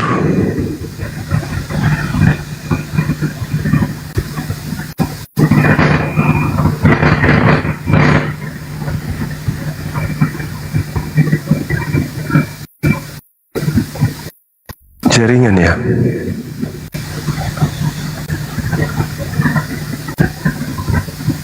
Kok nggak bisa naik ya? Aku sudah menaikkan 4-5 orang, kok nggak mau ya? Oke. Kang Mung, saya lemparkan ke kamar mandi ya. Bismillah. Ke puskesmas kalau benjol kepalanya. Halo, semangat malam. Halo, selamat malam. Buka karemanya. Oh ya, sebentar Silakan. ya Bang, bisa? Oke. Kalau tidak buka nggak apa-apa kah? Harus buka. Di sini diskusinya buka kamera. Waduh, banyak penonton ini malu lah. Nggak apa-apa. Malu lihat muka Bang. Kalau kita mengajarkan kebenaran, tidak ada malu. Pikul salib. Silakan. Sebentar ya, saya pakai ini dulu. Pakai kacamata dulu. Wis, mantap kali. Silakan. Silakan.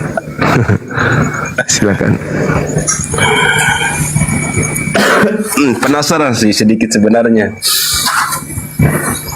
Sedikit saja sih penasaran.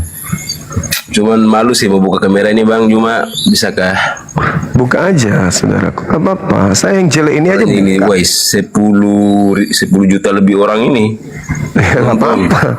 Kita menyampaikan kebenaran, insya Allah. Kita sharing-sharing kan cerita-cerita. Sharing.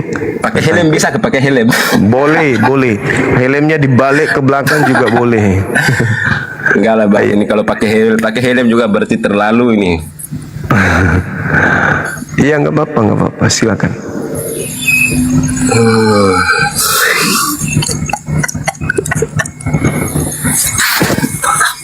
saya yang jelek rupa aja buka kamera bang. Apalagi ada abang ini orang ganteng pasti.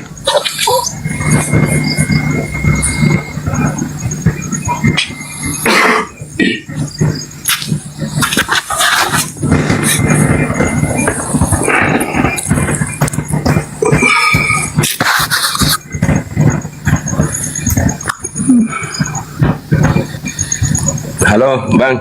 Siap. Apa ya? Enggak jadilah, biarlah turun. Besok malam. Baik, baik bang, baik. Makasih ya. Oke. Siap, saudara Andreas. Silakan yang lain, teman-teman.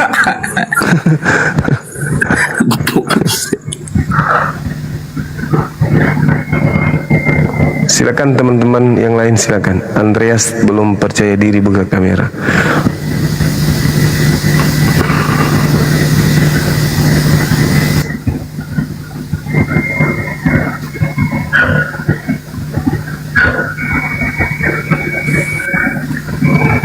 Semangat malam. Halo. Oke.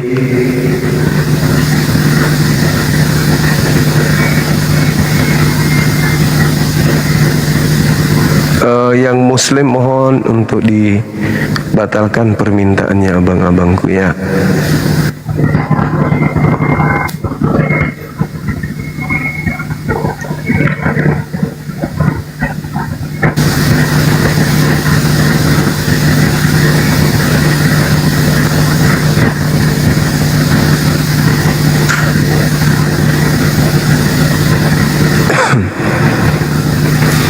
Banyak permintaan, yang mana yang non muslim?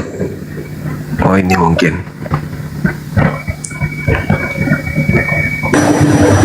Halo, semangat malam. Aku muslim bang. Oke, thank you. Salam kenal abang. Saya Palupu. Solat tak diomai. Kande bobok lek. Solat lek, sampul lek. Kande kapurung. Mantap. Wijato Luwu. Oke, makasih saudara. Turun yang bos Pak. Siap. Kasih teman-teman keluarga saya. Halo, semangat malam. Halo Yanti. Ini kan malam, besok baru Yanto. Yanti.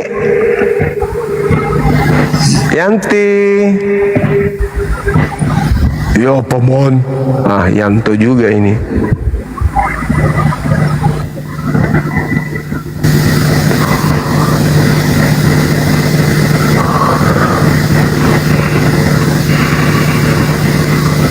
Non muslim. Ini bagus kumisnya bang ini. Lebat bisa jadi payung. Anti petir. Kumis anti petir. Halo, selamat malam. Halo. Oi.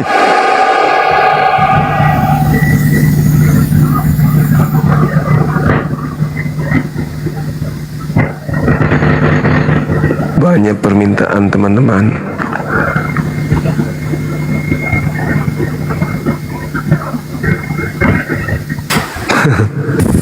Halo, selamat malam.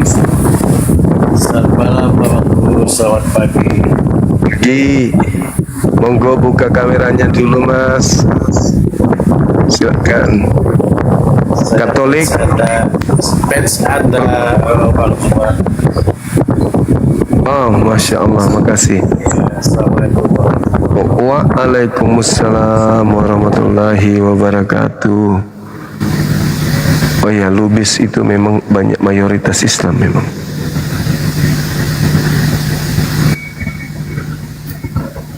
Yang Muslim mohon untuk batalkan permintaannya bang ya. Halo, semangat malam. Halo, saudara Juntak. Halo.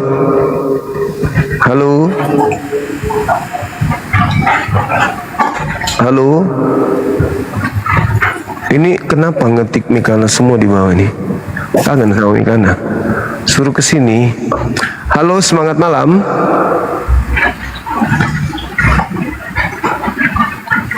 Halo. Saudara Juntak Muslim. Saudara Playboy Muslim juga. Alhamdulillah. Silakan teman-teman yang non Muslim ajukan permintaan.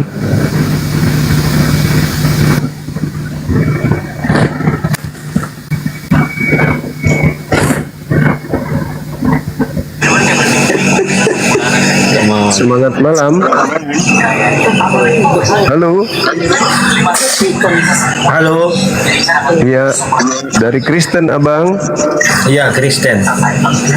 Oke, silakan buka kamera diskusi kita ya. Kamera depan rusak ini, Bang. Yang kamera belakangnya aja. Susah lah, nggak nampak. Gak apa-apa Bang, gak apa-apa. Kami rela dan ikhlas kok. Silakan. Gak usah lah, Bang. Lain kali aja lah, Bang. Tunggu bagus kameranya, Bang, ya. Oke, saudaraku Mukti. Silakan non Muslim yang lain yang kameranya bagus.